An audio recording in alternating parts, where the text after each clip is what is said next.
Hello students, मेरा नाम है विक्की बामनिया और मेरा नाम है जिग्नेश लाडूमोर। दोस्तों, जैसे कि दिवाली पर आयुक्त ने आपको कमिट दिया था कि हम ब्रह्मास्त्र सेशन और जो आपका वावाजोड़ू जो है वो फिजिक्स इंग्लिश मीडियम के लिए भी हम लेके आएंगे, तो आज हमने हमारा जो कमिटमेंट है वो फुलफिल कर दिया है।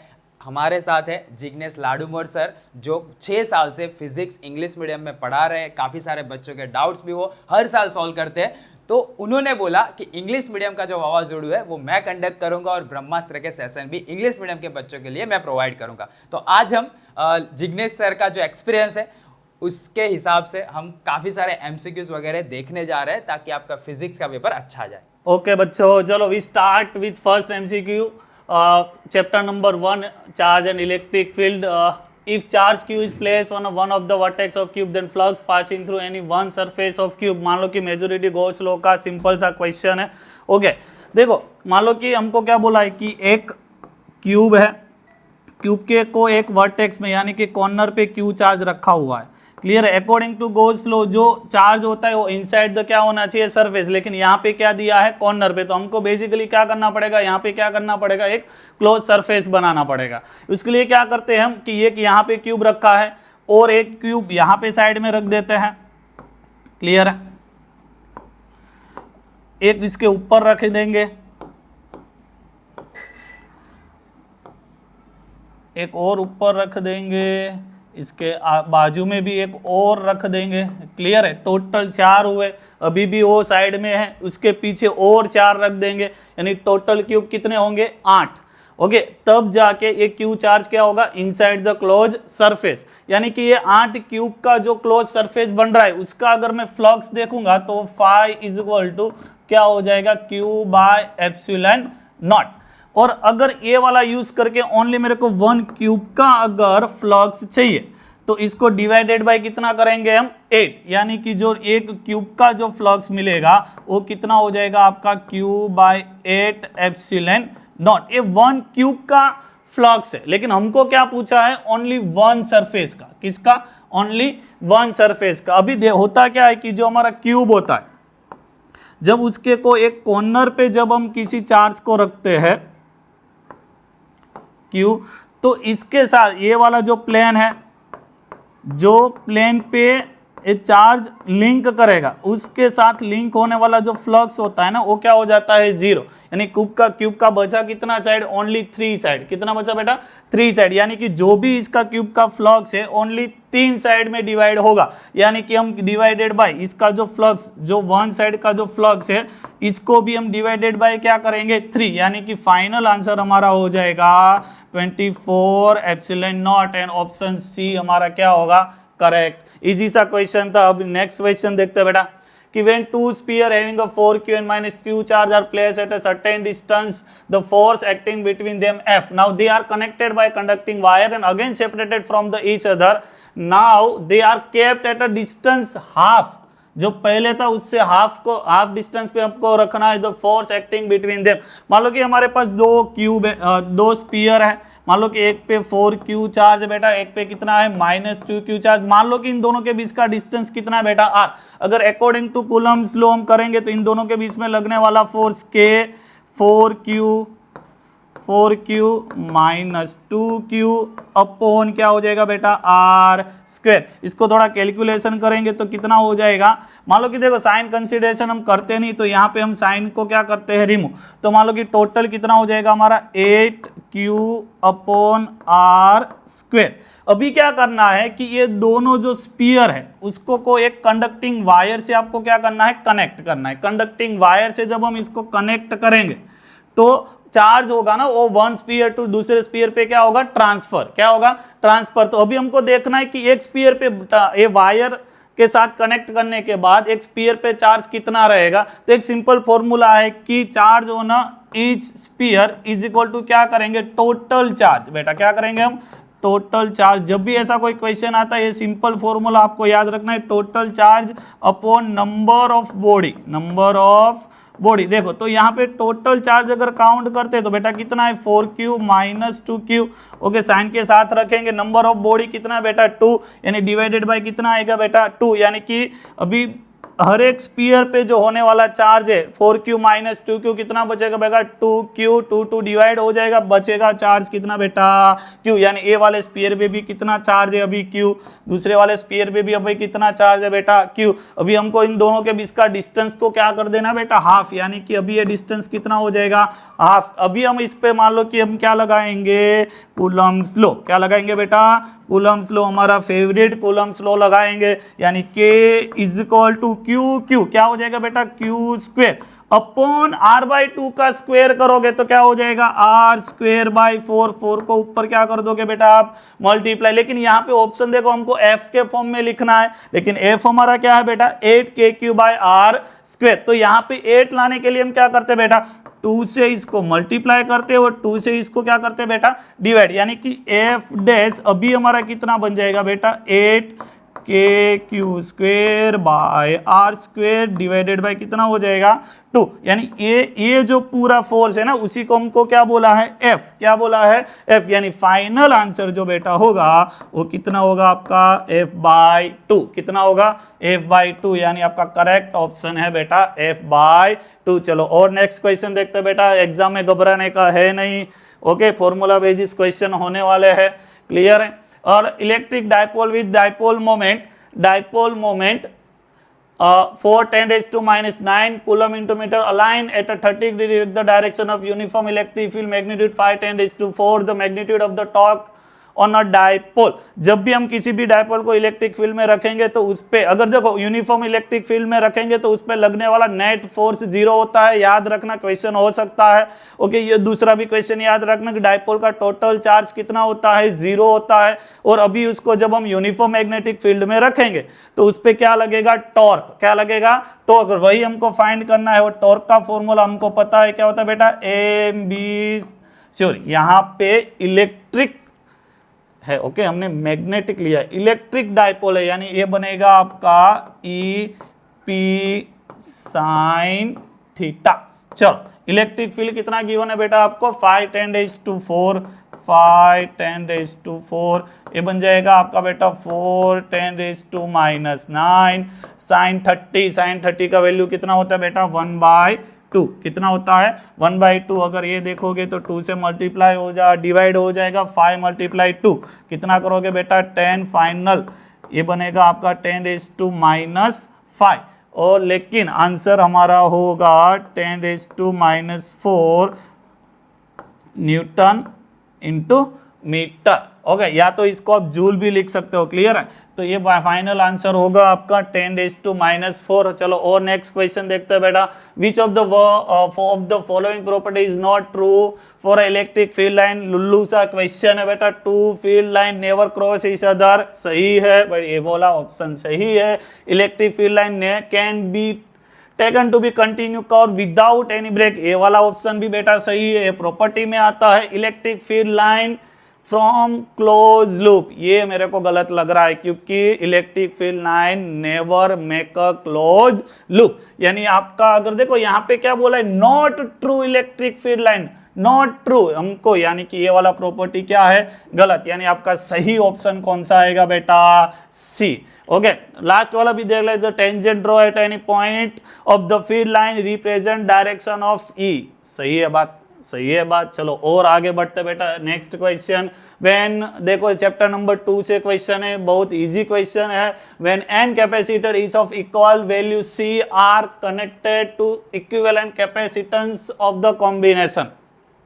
देखो सिंपल सा याद रखना है, सीरीज में क्या होता है 1/C equivalent is equal to क्या होता है बेटा 1/C1 प्लस 1/C2। अगर मान लो इन दोनों का कैपेसिटेंस सेम है तो हम यानी कि 1/C लिखेंगे, 1/C लिखेंगे, यानी कि एक्चुअली क्या हो जाएगा आपका बेटा 2/C, यानी कि C इक्विवेलेंट जो है ना वो बनता है C/2, यानी कि 2 कैपेसिटर जिसका कैपेसिटेंस सेम था तो हमने क्या लिखा इक्विवेलेंट में C/2। अगर 3 होते तो क्या लिखते C/3, 4 होते तो क्या लिखते C/4, लेकिन हमको कितना गिवन है बेटा n, कितना गिवन है n, तो फाइनल आंसर आपका बनेगा बेटा C/n, क्या बनेगा C/n। और आगे बढ़ते हैं बेटा, चलो, the work done to move unit test charge on equipotential surface, बहुत बार क्वेश्चन आ गया है। देखो इक्विपोटेंशियल सरफेस ये होता है जिसका हर एक पॉइंट का पोटेंशियल क्या होता है, सेम। यानी कि अगर इक्विपोटेंशियल सरफेस का कोई भी दो पॉइंट का अगर आप पोटेंशियल डिफरेंस फाइंड करते हो तो वो क्या होता है, zero. Potential difference on equipotential surface will B क्या होता है, जीरो। क्या होता है, जीरो। और हमने एक पढ़ा था कि पोटेंशियल डिफरेंस क्या होता है, work done per unit charge, यानी कि W इज इक्वल टू क्या होता है बेटा, डेल्टा V इंटू क्यू। लेकिन इक्विपोटेंशियल के लिए potential difference will be zero. अगर इसका आंसर जीरो है तो वर्क डन क्या होगा आपका, जीरो। यानी ऑप्शन करेक्ट ऑप्शन होगा आपका C इज अ जीरो। चलो और आगे बढ़ते बेटा। चलो, a slab of material of dielectric constant 3 has the same area of plate of parallel plate capacitor but thickness हमको given है कितना है, 3/4 D। D क्या है, separation of the plate। What is the electric potential difference between the plate when slab is inserted between the plate। बहुत ही प्यारा सा question है। देखो सिंपल याद रखना है, जब भी हम कोई भी डाइलेक्ट्रिक को कैपेसिटर के अंदर डालते हैं तो उसका इलेक्ट्रिक फील्ड भी रिड्यूस होता है, पोटेंशियल भी क्या होता है, रिड्यूस, बट कैपेसिटेंस क्या होता है, इंक्रीज। मान लो कि अगर डाइलेक्ट्रिक कांस्टेंट के है तो इलेक्ट्रिक फील्ड के टाइम क्या हो जाएगा आपका, रिड्यूस, यानी E बाई के। पोटेंशियल भी क्या हो जाएगा, V बाई के। और कैपेसिटेंस हो जाएगा KC। क्या हो जाएगा बेटा, KC। मान लो कि हमारे पास अभी थोड़ा क्वेश्चन पे आते हैं। मान लो कि हमारे पास क्या गिवन है, एक पैरेलल प्लेट कैपेसिटर। मान लो कि इन दोनों प्लेट का जो डिस्टेंस है वो कितना गिवन है बेटा, D। मान लो कि इन दोनों के बीच का electric field, initial electric field है E0। तब इन दोनों प्लेट के बीच का जो पोटेंशियल है वो गिवन है आपको E0 इंटू D। उसके बाद अगर मान लो कि हम देखो डाइलेक्ट्रिक कांस्टेंट के, सॉरी 3 वाला अगर डाइलेक्ट्रिक स्लैब इसको इंसर्ट करते हैं अंदर, ओके, और इसका थिकनेस भी आपको गिवन है कितना है, 3/4 D। टोटल D है तो विदाउट डाइलेक्ट्रिक वाला पोर्शन कितना बचेगा बेटा, D/4। यहाँ पे भी एक पोटेंशियल होगा, यहाँ पे भी पोटेंशियल होगा। जहाँ पे डाइलेक्ट्रिक नहीं डाला है वहाँ पे इलेक्ट्रिक फील्ड सेम रहेगा, जहाँ पे डाइलेक्ट्रिक डाला है वहाँ पे इलेक्ट्रिक फील्ड के टाइम, यानी अगर डाइलेक्ट्रिक कांस्टेंट के है तो के टाइम रिड्यूस हो जाए। लेकिन यहाँ पे के का वैल्यू हमको गिवन है कितना है, 3, यानी कि कितना रिड्यूस हो जाएगा बेटा, 3। अभी टोटल अगर पोटेंशियल फाउंड करते हैं, मान लो कि ये कितना हो जाएगा हमारा V1 प्लस V2। चलो V1, ये V1 जो पोर्शन है विदाउट डाइलेक्ट्रिक वाला कितना है, D/4। उसमें इलेक्ट्रिक फील्ड कितना, इलेक्ट्रिक फील्ड कितना है, E0, यानी E0 इंटू क्या हो जाएगा, D/4 प्लस यहाँ पे क्या हो जाएगा आपका E0/3। क्योंकि ये जो डाइलेक्ट है ना बेटा उसमें इलेक्ट्रिक फील्ड बन जाता है E0/3, यानी यहाँ पे रखेंगे E0/3। डाइलेक्ट्रिक स्लैब कितना है, 3D/4। ये आपका 3 क्या हो जाएगा, कैंसिल, E0D/4 E0D/4, यानी फाइनल आंसर जो होगा बेटा इसको कैलकुलेशन करोगे तो E0D कितना हो जाएगा, 2। बट E0D हमारा क्या है, इनिशियल पोटेंशियल, यानी फाइनल पोटेंशियल डाइलेक्ट्रिक डालने के बाद कितना हो जाएगा, E0/2। अगर देखा जाए तो V0/2 हमारा option A is a correct answer. चलो और आगे बढ़ते हैं। In a figure each of plate A and distance between plate is shown in figure। देखो यहाँ पे दो प्लेट बन रहा है, यानी एक कैपेसिटर बनेगा। यहाँ पे दो प्लेट है तो ये भी एक कैपेसिटर बनेगा। यहाँ पे भी दो प्लेट दिख रहा है हमको तो ये भी एक क्या बनेगा आपका, कैपेसिटर। ओके, मान लो कि इसका पोटेंशियल हम V बोल देते हैं, इसका पोटेंशियल क्या बोल देते हैं हम, 0। यानी 1 वाला प्लेट A के साथ कनेक्टेड है उसका पोटेंशियल V, 3 वाला प्लेट भी A के साथ कनेक्टेड है उसका पोटेंशियल भी V। देखो सेकंड वाला B के साथ कनेक्टेड है तो उसका पोटेंशियल 0, और ये जो 4 वाला है वो भी B के साथ कनेक्टेड है तो उसका पोटेंशियल भी क्या बन जाता है, 0। तो अगर देखो यहाँ पे जो ये C1 बना ना उसकी दो प्लेट का पोटेंशियल V0, ये हमने C2 बोला उसका पोटेंशियल भी V0, और थर्ड वाला है ना उसका भी कितना है, देखो V0। जब भी पोटेंशियल सेम होता है, जितने भी कैपेसिटर का पोटेंशियल सेम होता है तो उसका कनेक्शन बनता है बेटा पैरेलल।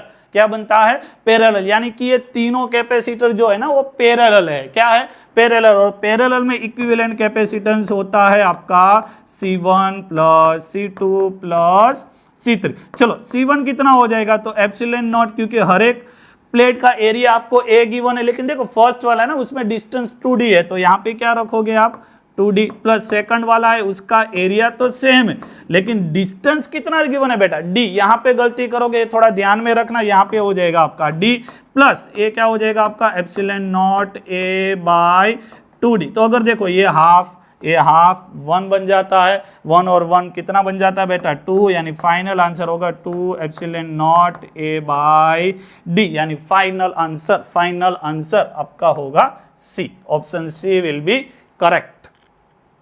चलो नेक्स्ट क्वेश्चन बेटा, two capacitor when connected in series the equivalent capacitance 3 microfarad they are connected in parallel, तब उसका इक्विवेलेंट कितना गिवन है आपको 16। बहुत इजी क्वेश्चन है। मान लो कि अगर हम दो कैपेसिटर है, मान लो एक का कैपेसिटेंस कितना बोलते हैं C1, दूसरे का क्या बोलते हैं C2, जब इसको पैरेलल में हम कनेक्शन देंगे तब जो इक्विवेलेंट कैपेसिटेंस होगा वो कितना होगा 16 माइक्रोफैराड है। तो पैरेलल के लिए फॉर्मूला याद रखना है बेटा, क्या होता है C equivalent is equal to C1 plus C2। ये वैल्यू आपको गिवन है कितना है 16 माइक्रोफैराड है।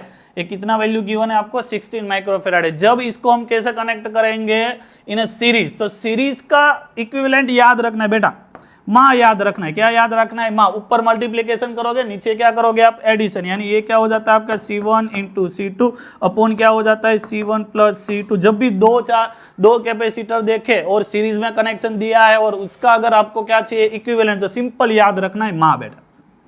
क्या याद रखना है? मैं ऊपर क्या करोगे मल्टीप्लिकेशन, नीचे क्या करोगे एडिशन। लेकिन देखो यहाँ पे, और इसका इक्विवेलेंट फाइनल आंसर है ना बेटा हमको गिवन है कितना है 3 माइक्रोफैराड है। कितना गिवन है 3। अभी थोड़ा दिमाग लगाओ तो C1 प्लस C2 का वैल्यू ऑलरेडी हमको पता है कितना है 16। तो यानी कि अगर जब यहाँ पे आप 16 रखोगे तो यानी कि C1 इंटू C2 बाय कितना हो जाएगा 16, तो ये बन जाएगा आपका 3, यानी total C1 into C2 is equal to कितना हो जाएगा 16 मल्टीप्लाई 3, यानी कितना होता है आपका 48 माइक्रोफैराड है। यानी कि देखो मल्टीप्लिकेशन 48 होना चाहिए, एडिशन आपका कितना होना चाहिए 16। तो आपको है ना ऑप्शन वेरीफाई कर लो, इसमें है ना इजी क्या रहेगा आपका ऑप्शन वेरीफाई कर लो। देखो इसका 412 हो रहा है, तो ये आपका 16 हो रहा है, मल्टीप्लिकेशन कितना हो रहा है 48, तो आपका करेक्ट ऑप्शन यही हो गया। देखो ये नहीं बनेगा, चलो ये बन जा रहा है कितना बन जा रहा है 60, 88 प्लस 8 कितना हो जाएगा 16, बट मल्टीप्लिकेशन करोगे तो 64 आएगा, तो ये भी नहीं हो पाएगा, ये तो ऑल्सो नहीं हो पाएगा। यानी फाइनल देखो ऐसे जब भी क्वेश्चन आते हैं ना बेटा ऑप्शन को वेरीफाई कर लो। ओके, इसमें ऐसा नहीं करना है कि C1 का वैल्यू इसमें पुट करो और मान लो कि वो लंबा कैलकुलेशन आपका होगा। मेजोरिटी बेटा ऑप्शन में MCQ में हमको टाइम मैनेजमेंट देखना है, जितना कम टाइम रहे वैसे ही हमको सोल्व करना है। If sigma is the surface charge density and epsilon naught is the permittivity of free space, then the magnitude of the electric field the surface of a charge conductor। बहुत ही easy सा question है। मान लो कि हमारे पास कोई sphere है, मान लो कि उसका रेडियस कितना है बेटा r, मान लो कि उसके सेंटर पे चार्ज कितना रखा हुआ है q, तो इसका जो इलेक्ट्रिक फील्ड होगा ना बेटा वो कितना हो जाएगा आपका kq/r²। बट सर ऑप्शन में तो ऐसा कुछ है नहीं, तो हमको ऑप्शन में देखो क्या करना है सिग्मा, तो कुछ नहीं करना है, चार्ज की जगह हम क्या रखेंगे सिग्मा। सिग्मा क्या होता है surface charge density, charge per unit area. तो सरफेस एरिया, स्फीयर का सरफेस एरिया होता है बेटा 4πr²। तो यहाँ पे वैल्यू पुट करो। चलो के क्या होता है बेटा हमको पता है 4πε0। चलो क्यू कितना है बेटा सिग्मा 4πr² अपॉन क्या हो जाएगा आपका r² आपका कट 4π कट, यानी final answer will B sigma upon epsilon not, यानी फाइनल ऑप्शन आपका है बी। बहुत इजी सा क्वेश्चन। चलो आगे बढ़ते नेक्स्ट क्वेश्चन। किरचॉफ लॉ के अकॉर्डिंग है potential difference between 2 point A and B, तो आपको फाइंड करना है VB माइनस V। हमको पता है रेजिस्टेंस में जब करंट का डायरेक्शन और लूप का डायरेक्शन होता है तो रेजिस्टेंस के लिए पोटेंशियल क्या लेते हैं हम, अगर ऑपोजिट है तो पॉजिटिव लेना है, अगर दोनों का डायरेक्शन सेम है तो नेगेटिव लेना है। बैटरी में क्या देखना है हमको एंड पॉइंट, क्या देखना है एंड पॉइंट। तो मान लो कि हम यहाँ से स्टार्ट करते हैं, देखो तो मान लो ये वाले पॉइंट का पोटेंशियल है V है। देखो अभी यहाँ पे पोटेंशियल हमारा लूप का डायरेक्शन और करंट का डायरेक्शन क्या है ऑपोजिट, तो रेजिस्टेंस का पोटेंशियल क्या होगा 0, और कितना होगा plus v is equal to I R minus v is equal to, क्योंकि देखो नेगेटिव क्यों लिया, क्योंकि एंड पॉइंट क्या है आपका नेगेटिव, इज इक्वल टू कितना रख दोगे बेटा आप vb, हमको क्या फाइंड करना है vb माइनस v है, तो vb माइनस v है इज इक्वल टू क्या हो जाएगा बेटा आई आर माइनस v। ऑप्शन देखा जाए तो ऑप्शन करेक्ट कौन सा रहेगा हमारा ए। ओके चलो next question, following figure 2 ampere current passing through conductor wire, radius of cross section of wire eight a point A point पे कितना गिवन है हमको 3r, देन बी पॉइंट पे कितना गिवन है बेटा r, हमको किसका रेशियो फाइंड करना है ड्रिफ्ट वेलोसिटी का। देखो जो ये आपको क्रॉस सेक्शन दिख रहा है ना उसमें करंट 2 एम्पीयर हमको कांस्टेंट बोल दिया है। ओके ड्रिफ्ट वेलोसिटी के लिए आपको याद रखना है वीना, किसको याद रखना है बेटा वीना, याद आपने ये ऑप्शन पढ़ा होगा वीना, वीना ओके वीडी यानी drift velocity ENA, current is equal to क्या होगा बेटा वीना। जब भी अगर ऐसा कुछ आता है तो वीना को याद कर लो, आपका काम हो जाएगा, यानी कि वीना drift velocity is equal to I by EN। देखो एक क्रॉस सेक्शन एरिया, यहाँ पे क्रॉस सेक्शन एरिया क्या है सर्कल, सर्कल का एरिया जो होता है ना होता है पाई आर स्क्वेयर। तो यहाँ पे देखा जाए ना तो I कांस्टेंट होता है, E कांस्टेंट होता है, N भी कांस्टेंट होता है, यानी कि ड्रिफ्ट वेलोसिटी है ना बेटा वो इनवर्सली प्रोपोर्शनल टू क्या है स्क्वायर ऑफ रेडियस, क्या है स्क्वायर ऑफ रेडियस। तो हमको इतना पता चल गया कि इनवर्सली प्रोपोर्शनल होता है ड्रिफ्ट वेलोसिटी किसके इनवर्सली प्रोपोर्शनल तो रेडियस का। तो अगर ये पॉइंट पे अगर ड्रिफ्ट वेलोसिटी है और बी पॉइंट के ड्रिफ्ट वेलोसिटी का अगर रेशियो लेना है तो देखो इनवर्सली प्रोपोर्शनल है, तो सिंपल सा है, यहाँ का आर बी का रेडियस का स्क्वायर कर दो और आर ए जो ए पॉइंट है वहाँ पे जो रेडियस है उसका भी क्या कर दो स्क्वायर, अभी वैल्यू पुट कर दो। चलो आर बी पे रेडियस, बी पॉइंट पे रेडियस कितना है आर, यानी ये कितना हो जाएगा आपका आर स्क्वायर, ए पॉइंट पे रेडियस कितना है बेटा 3r, तो उसका स्क्वायर कितना हो जाएगा बेटा 9r, यानी फाइनल आंसर 9r, आर कर कट तो 1/9, यानी आंसर आपका है 1/9, option B is a correct. चलो आगे बढ़ता है, EMF of car battery 12 volt of initial resistance of battery is 0.4 ohm, the maximum power। देखो power P is equal to simple हम क्या लगाते हैं V स्क्वेयर बाय R, क्या लगाते हैं बेटा V square by R, V यानी कितना हो जाता है आपका 12 का स्क्वेयर 144 R, रेजिस्टेंस कितना गिवन है 0.4, कितना गिवन है आपको 0.4, अगर देखा जाए तो ये बन जाएगा आपका 144 मल्टीप्लाई 10 डिवाइडेड बाई 4 2, यहाँ पे बन जाएगा आपका 72, यानी ये कट होगा आपका 36, यानी फाइनल आंसर 360, क्या होगा फाइनल आंसर क्या होगा आपका 360। ओके नेक्स्ट क्वेश्चन, चलो one electric cell of EMF 2 volt, internal resistance 0.1 ohm, other electric cell of 4 volt and internal resistance 0.2 ohm are connected in parallel। देखो सेल का कॉम्बिनेशन है और कैसे करा हुआ है पैरेलल, तो पैरेलल के लिए इक्विवेलेंट जो EMF होता है उसका फॉर्मूला इजीली याद रखना है E1/R1। देखो यहाँ पे दो सेल है तो क्या लिखेंगे E1/R1, E2/R2 अपॉन नीचे क्या होगा 1/R1 प्लस आपका क्या होगा बेटा 1/R2। चलो थोड़ा इसको मॉडिफाई करते हैं, यहाँ पे क्रॉस मल्टीप्लीकेशन करेंगे तो E1R2 प्लस क्या हो जाएगा आपका E2R1, नीचे क्या रहेगा R1 इंटू R2। तो जब यहाँ पे भी जब क्रॉस मल्टीप्लीकेशन करेंगे नीचे R1 इंटू R2 रहेगा तो वो दोनों कट हो जाएगा, तो यहाँ पे ओनली क्या रहेगा आपका R1 प्लस R2। चलो वैल्यू फाइंड करते हैं, चलो E1 EMF बैटरी सेल 1 का EMF कितना है 2 वोल्ट, चलो दूसरे का इंटरनल रेजिस्टेंस 0.2 है, चलो E2 सेकंड का EMF कितना गिवन है बेटा 4, कितना गिवन है 4, R1 कितना है आपका 0.1, कितना है 0.1 और R1 प्लस R2 कितना हो जाता है आपका 0.1 प्लस कितना है भाई 2.2। चलो तो ये बन जाता है आपका 0.2 प्लस कितना बन जाता है 0.4 और ये बन जाता है आपका 0.3, कितना बन जाता है 0.3। कुछ गलती तो नहीं कर रहे हैं ना हम, सही जा रहा है, सही जा रहा है। 4 मल्टीप्लाई 4 2 मल्टीप्लाई 0.02 0.4, हाँ देखो यहाँ पे गलती है, हमारा 0.4 होता है, क्या होता है बेटा 0.4, यानी कि ये बन जाता है आपका 0.8 मल्टीप्लाई 0.3 इज इक्वल टू क्या हो जाता है बेटा 8/3, यानी कि इसको मल्टीप्लाई करोगे तो 8/3 2.66666 ऐसा होता रहेगा। तो इसको सिंपली हम क्या लिखते हैं 2.67, यानी दिख रहा है आपको, yes option number A.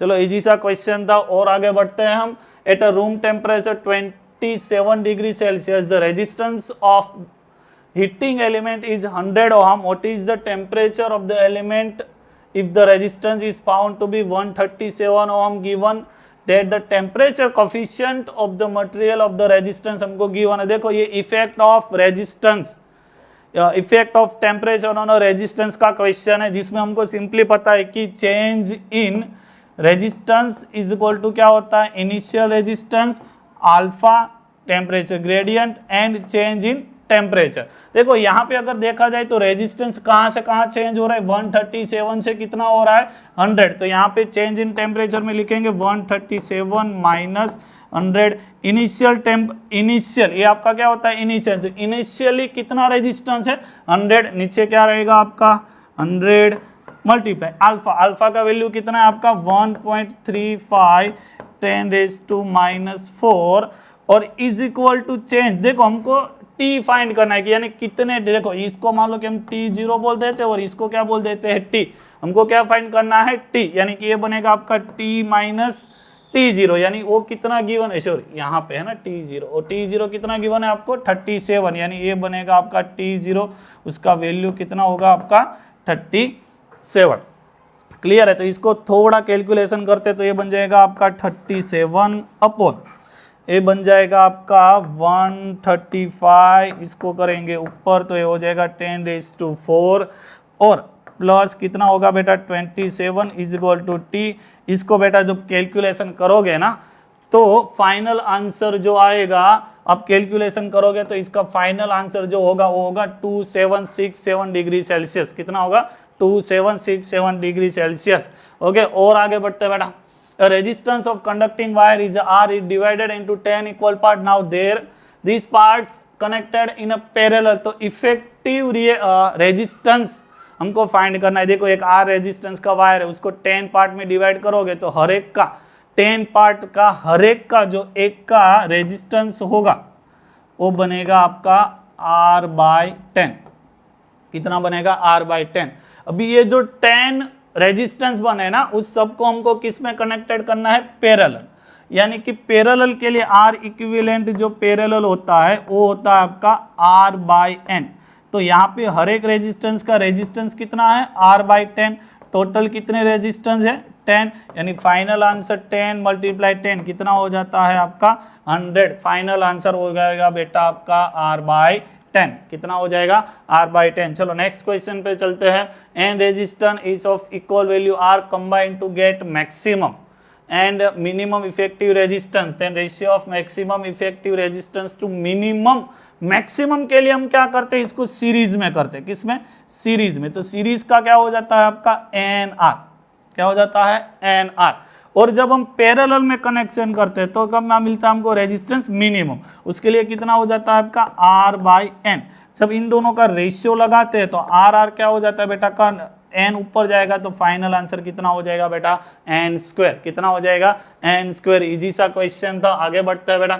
Lawrence force acting on a charge particle is 0 if electric field is 5 volt per metre, then find V cross B। देखो लॉरेंस फोर्स क्या होता है, is a combined force on a charge due to electric field and magnetic field both. यानी कि Lawrence force का जो formula होता है, फोर्स इलेक्ट्रिक फोर्स प्लस क्या होता है बेटा आपका मैग्नेटिक फोर्स।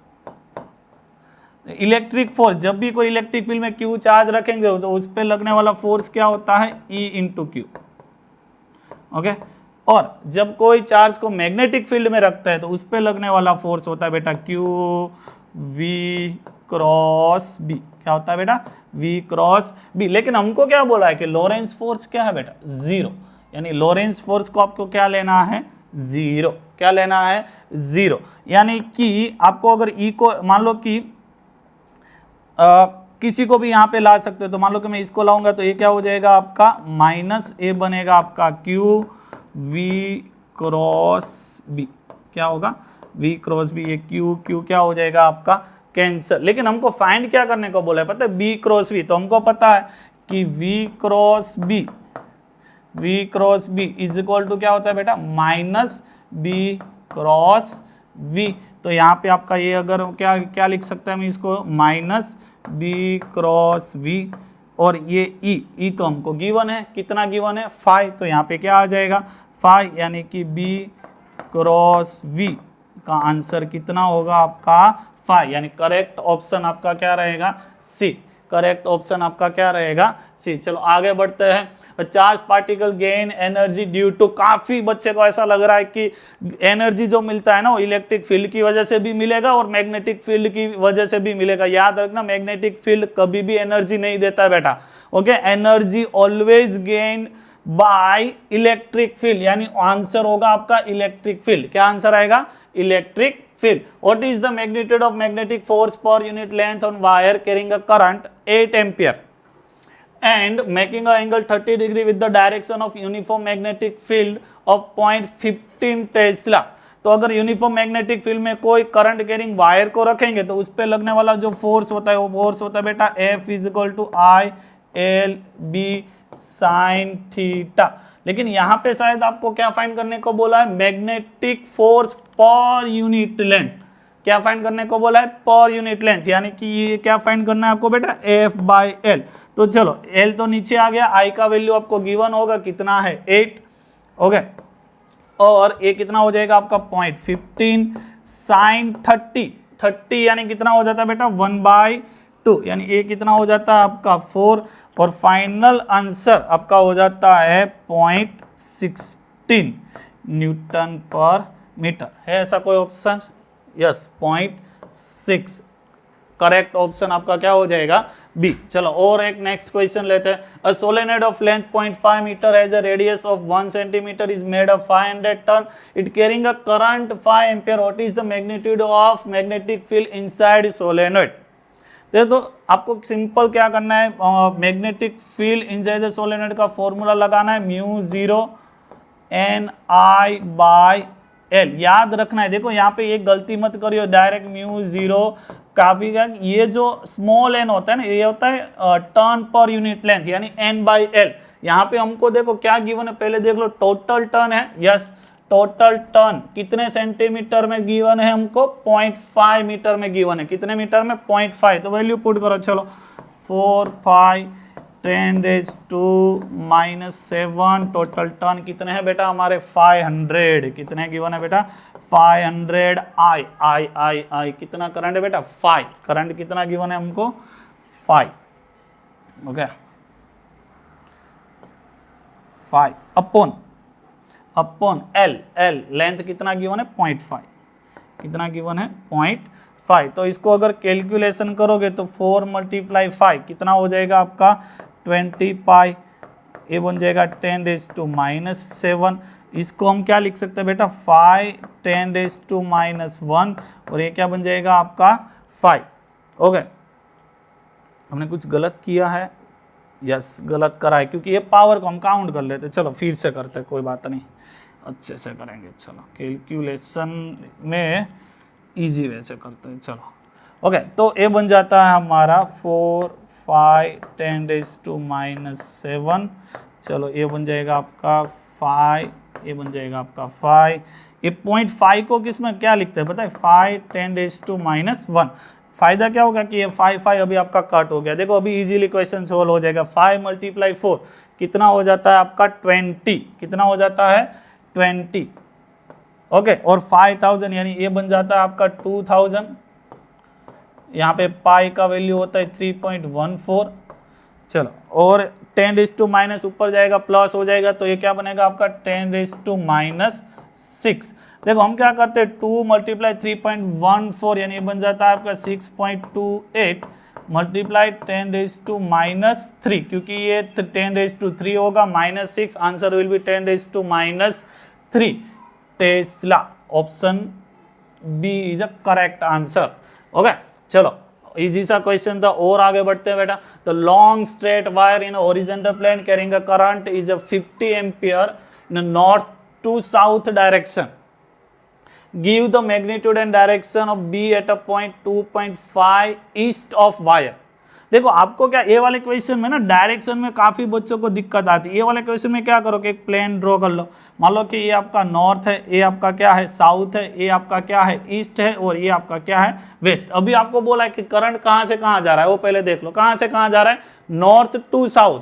यानी कि आप मान लो कि एक वायर ड्रॉ करो, उसमें करंट आपका जाएगा नॉर्थ टू साउथ।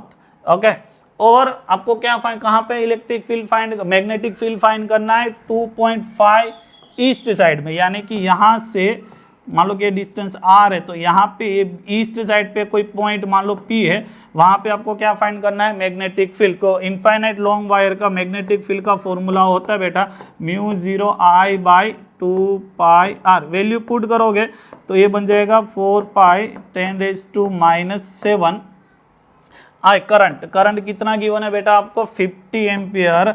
चलो ये बन जाएगा आपका 2.5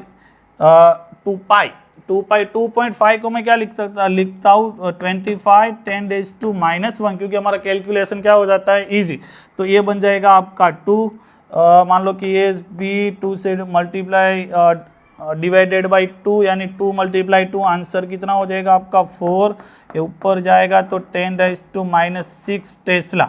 तो ये आपका आंसर है फाइनल कि भाई मैग्नीट्यूड कितना होगा मैग्नेटिक फील्ड का 4 10⁻⁶।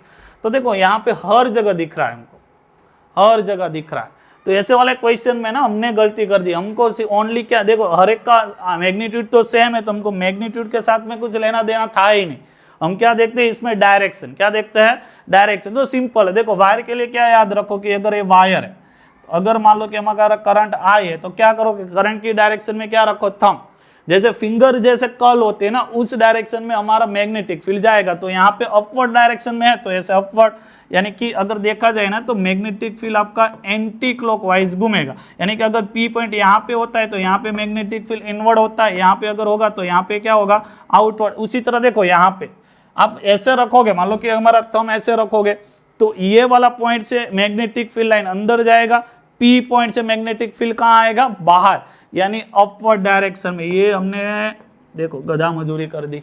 ओके, मान लो कि सिंपल सा क्वेश्चन था कि हमारा अपवर्ड डायरेक्शन वाला ऑप्शन सही है, तो अपवर्ड वाला फर्स्ट वाला ऑप्शन ही क्या है बेटा सही 4 10⁻⁻, वर्टिकल अपवर्ड डायरेक्शन। तो ऐसे जब भी क्वेश्चन आता है ना, मैंने जो गलती की कि मैंने ऑप्शन नहीं देखा और डायरेक्ट कैलकुलेशन करने लगा, आपको कोई गलती नहीं करना है। एक बार क्या कर लो ऑप्शन वेरीफाई कर लो। देखो यहाँ पे ओनली डायरेक्शन, अगर हमको डायरेक्शन देखना हो तो एक ही ऑप्शन पॉसिबल है जिसका डायरेक्शन कहाँ हो जाता है अपवर्ड। क्लियर है, चलो नेक्स्ट क्वेश्चन जाते हैं बेटा। A series of galvanometer is Rg and correct capacity is Ig, increase the current capacity n time। यानी जो हमको करंट मेजर करना है ना वो n टाइप ऑफ क्या होना चाहिए Ig। Okay, required the shunt formula, shunt का फॉर्मूला क्या होता है बेटा आपको Igg upon Ig minus I minus Ig, क्या होता है बेटा I माइनस Ig। देखो लेकिन हमको जो करंट मेजर करना है ना n time of current capacity major करना है, तो I की जगह क्या रखोगे NIG, यानी Igg अपॉन, और गैल्वेनोमीटर का जो रेजिस्टेंस है वो हमको गिवन है, कितना गिवन है बेटा Rg, तो हम ये Rg वैल्यू यहाँ पे रख देते हैं। क्लियर है, और I की जगह क्या रखेंगे बेटा हम NIG, क्या रखेंगे हम NIG, तो यहाँ पे रहेगा आपका NIG माइनस IG। अगर IG यहाँ से नीचे कॉमन निकालोगे तो ये इसके साथ क्या हो जाएगा कट, यानी फाइनल ऑप्शन आपका जो बचेगा वो कितना होगा Rg अपॉन n-1। तो ये आपका क्या है करेक्ट आंसर। तो करेक्ट आंसर वाला ऑप्शन हमारा कौन सा है ए। चलो यूनिट ऑफ मैग्नेटाइजेशन, मैग्नेटाइजेशन क्या होता है dipole moment per unit volume, magnetic dipole moment per unit volume, magnetic dipole moment per unit volume. और आपका डाइपोल मोमेंट क्या होता है ए आई इंटू ए, अपॉन क्या आएगा वॉल्यूम, यानी कि ये बनेगा आपका एम्पियर एरिया का मीटर स्क्वायर अपॉन ये क्या होता है मीटर क्यूब, यानी करेक्ट ऑप्शन हो जाएगा आपका एम्पियर मीटर इनवर्स। क्या हो जाएगा एम्पियर मीटर इनवर्स। इजी सा क्वेश्चन था। चलो आगे बढ़ते बेटा। According to Gauss law of for a magnetism the net magnetic flux through any close surface, ये तो डायरेक्ट सेंटेंस है बेटा कि क्लोज सरफेस का मैग्नेटिक फ्लक्स ऑलवेज क्या होता है जीरो। क्या होता है बेटा जीरो। तो according to Gauss law magnetic net flux through any close surface will be zero, क्योंकि जितनी देखो magnetic field line make a close loop, यानी जितना मैग्नेटिक फील्ड लाइन अंदर जाएगा उतना ही मैग्नेटिक फील्ड लाइन बाहर निकलेगा, यानी करंट जो फील्ड लाइन होता है ना वो टोटल फील्ड लाइन क्या हो जाता है बेटा जीरो। चलो और आगे बढ़ते हैं। Next question 26 substance is place in a non uniform magnetic field, it experience weak force towards the strong field.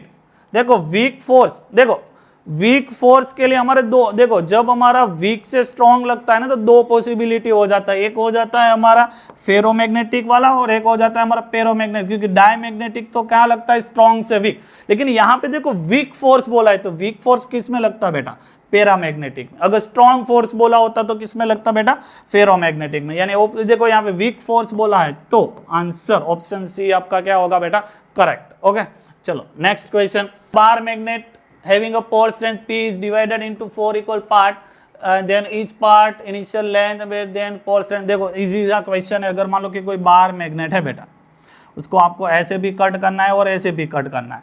जब आप मान लो कि सेंटर में से कट करते हैं ना बेटा तो pole strength as it is रहता है, पोल स्ट्रेंथ में कोई दिक्कत नहीं होता, pole strength as it is, but जैसे आप इसको क्रॉस सेक्शन के अकॉर्डिंग कट करते हो ना तो पोल स्ट्रेंथ जो होता है ना वो हाफ हो जाता है। क्या हो जाता है बेटा हाफ। तो यानी कि ये वाला जो नया एक पार्ट जो रहेगा ना बेटा उसका पोल स्ट्रेंथ आपको कितना बनेगा आपका हाफ P/2, यानी ऑप्शन कितना रहेगा आपका कौन सा रहेगा बी, कौन सा रहेगा बी P/2। देखो यहाँ पे बात हुई है पोल स्ट्रेंथ की, लेकिन अगर डाइपोल मोमेंट पूछा होता तो देखो क्या होता है कि अगर मैं बार मैग्नेट को ऐसे बीच में से कट करता हूँ लेंथ के अकॉर्डिंग तो ये लेंथ जो होता है ना वो लेंथ कितना बन जाता है बेटा आपका L/2, पोल स्ट्रेंथ तो वही रहेगा। तो अगर मान लो कि ये जो सबसे पहले L लेंथ है तो उसका डाइपोल मोमेंट अगर P/L है तो ये वाला जो बना ना उसका डाइपोल मोमेंट बन जाता है आपका M/2। अगर इसी को अगर मैंने और मान लो कि क्रॉस सेक्शन एरिया के अकॉर्डिंग भी कट कर दिया तो पोल स्ट्रेंथ भी क्या हो जाता है हाफ, लेंथ भी ऑलरेडी क्या है हाफ, तो अभी ये जो फोर्थ वाला पार्ट बचा ना उसका डाइपोल मोमेंट बन जाता है आपका M/4। ये थोड़ा याद रखना, क्लियर है। चलो और क्वेश्चन आगे बढ़ते हैं। A square of L meter in XY plane, देखो XY प्लेन में रखा हुआ है, यानी कि इसका जो एरिया वेक्टर होगा बेटा वो जाएगा Z डायरेक्शन में। अगर XY प्लेन में अगर प्लेन हमारा क्रॉस सेक्शन एरिया रखा हुआ है ना स्क्वायर रखा हुआ है तो उसका एरिया वेक्टर जाएगा Z डायरेक्शन में, और इसका देखो स्क्वायर है साइड L है तो एरिया क्या हो जाता है L स्क्वायर, कौन सा डायरेक्शन हो जाएगा आपका A कैप, K कैप क्या हो जाएगा K cap. Where magnetic field is given by B0 2I caret 3J caret 4 caret. देखो काफी लंबा है लेकिन सबसे इजी क्वेश्चन है क्योंकि फ्लक्स क्या होता है dot product, flux is equal to क्या होता है B.A, और आपको पता होगा कि I डॉट I क्या होता है 1, J डॉट J क्या होता है 1, K डॉट K क्या होता है 1, I डॉट J के will be 0, J dot K will be 0, K dot I will be 0। तो ये अगर देखो तो यहाँ पे ये हमको पता है इनका B और एरिया वेक्टर का क्या होने वाला है मल्टीप्लीकेशन, यानी जब K dot I will be A भी 0 हो जाएगा, K डॉट J भी क्या हो जाएगा 0, ओनली K डॉट K क्या रहेगा 1 और कितना रहेगा 4, यानी फाइनल आंसर आपका बन जाएगा बेटा 4। यहाँ पे ऑलरेडी क्या है B0 और क्या बनेगा L स्क्वायर, ये आपका क्या होगा फाइनल आंसर, यानी ऑप्शन सी क्या होगा आपका करेक्ट। ओके ऐसा लंबा कैलकुलेशन करना नहीं है, थोड़ा बहुत क्या करना है आपको दिमाग में भी कैलकुलेशन करना है। When current passing through a coil is made double then self inductance, coil यानी आप हम सोलेनॉइड ले सकते हैं। ओके तो सोलेनॉइड के लिए सेल्फ इंडक्टेंस हो जाता है बेटा आपका μ0 n स्क्वायर A/L। लेकिन यहाँ पे देखो सेल्फ इंडक्टेंस करंट पे डिपेंड ही नहीं करता है, यानी आप करंट को कितना भी डबल कर लो कुछ फर्क नहीं पड़ेगा, यानी कि self inductance remain constant. Option D आपका क्या होगा, राइट। चलो आगे बढ़ते बेटा। The unit of induce EMF of induce EMF क्या होता है बेटा, E इज इक्वल टू क्या होता है बेटा, D phi by D T, यानी ये क्या होता है आपका वेबर पर सेकंड। क्या होता है, वेबर पर सेकंड, यानी ऑप्शन सी क्या होगा आपका करेक्ट। क्लियर है। चलो नेक्स्ट और क्वेश्चन लेते हैं। Faraday law gives the only magnitude, क्या देता है बेटा, ओनली मैग्नीट्यूड। लेंज लॉ आपका क्या देता है, डायरेक्शन, यानी Faraday law of induce EMF only क्या देता है बेटा, मैग्नीट्यूड। क्या देता है, मैग्नीट्यूड। चलो और एक अच्छा वाला क्वेश्चन, इजी क्वेश्चन ये है। एसी जनरेटर से AC generator convert mechanical energy into electrical energy, कौन सा ऑप्शन, नहीं, no not B. Mechanical energy को किस में कन्वर्ट करता है, इलेक्ट्रिकल एनर्जी में।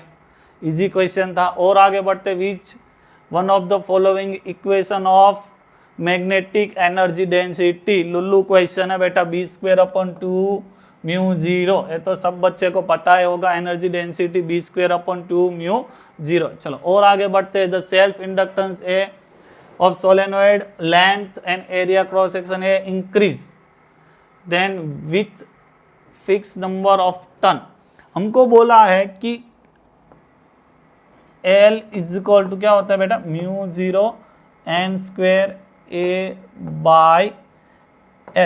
हमको बोला है कि सेल्फ इंडक्टेंस को क्या करना है, इंक्रीज।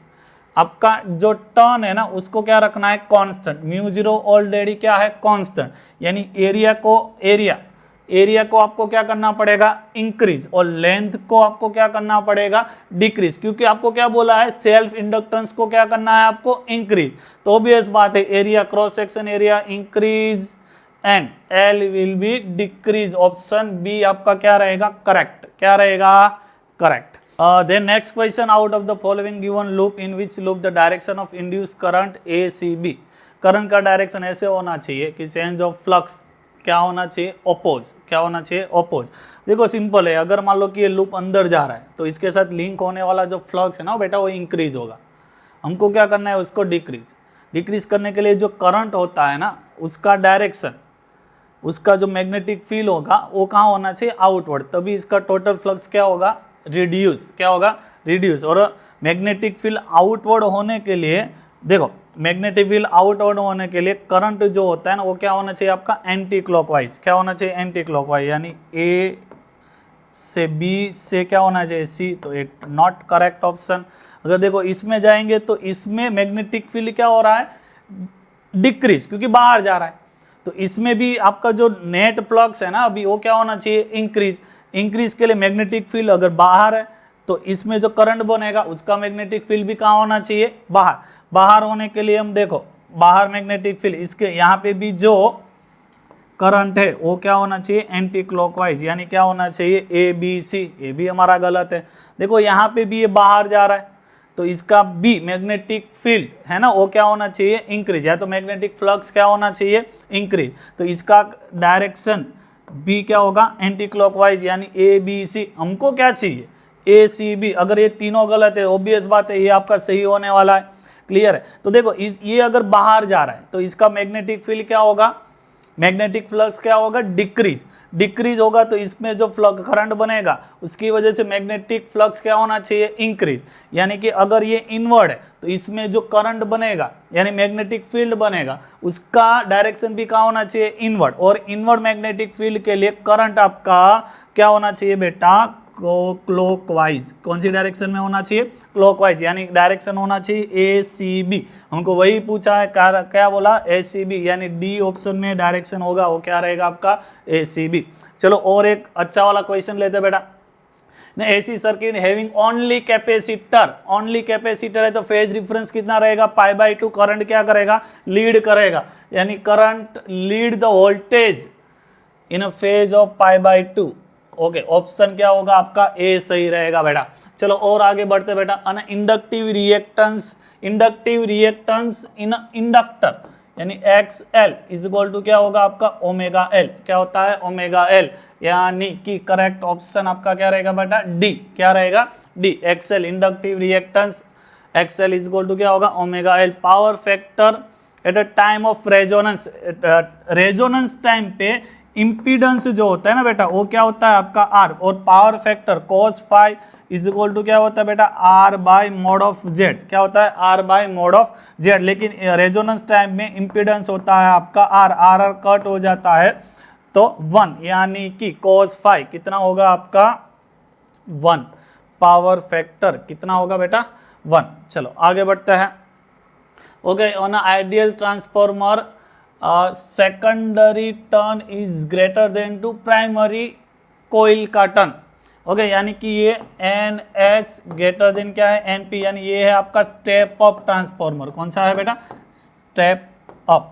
स्टेप अप में सेकेंडरी का वोल्टेज प्राइमरी के वोल्टेज से क्या होता है बड़ा, यानी कि VH ग्रेटर देन क्या होगा VB, यानी करेक्ट ऑप्शन आपका कौन सा रहेगा बेटा B। चलो और आगे बढ़ते हैं।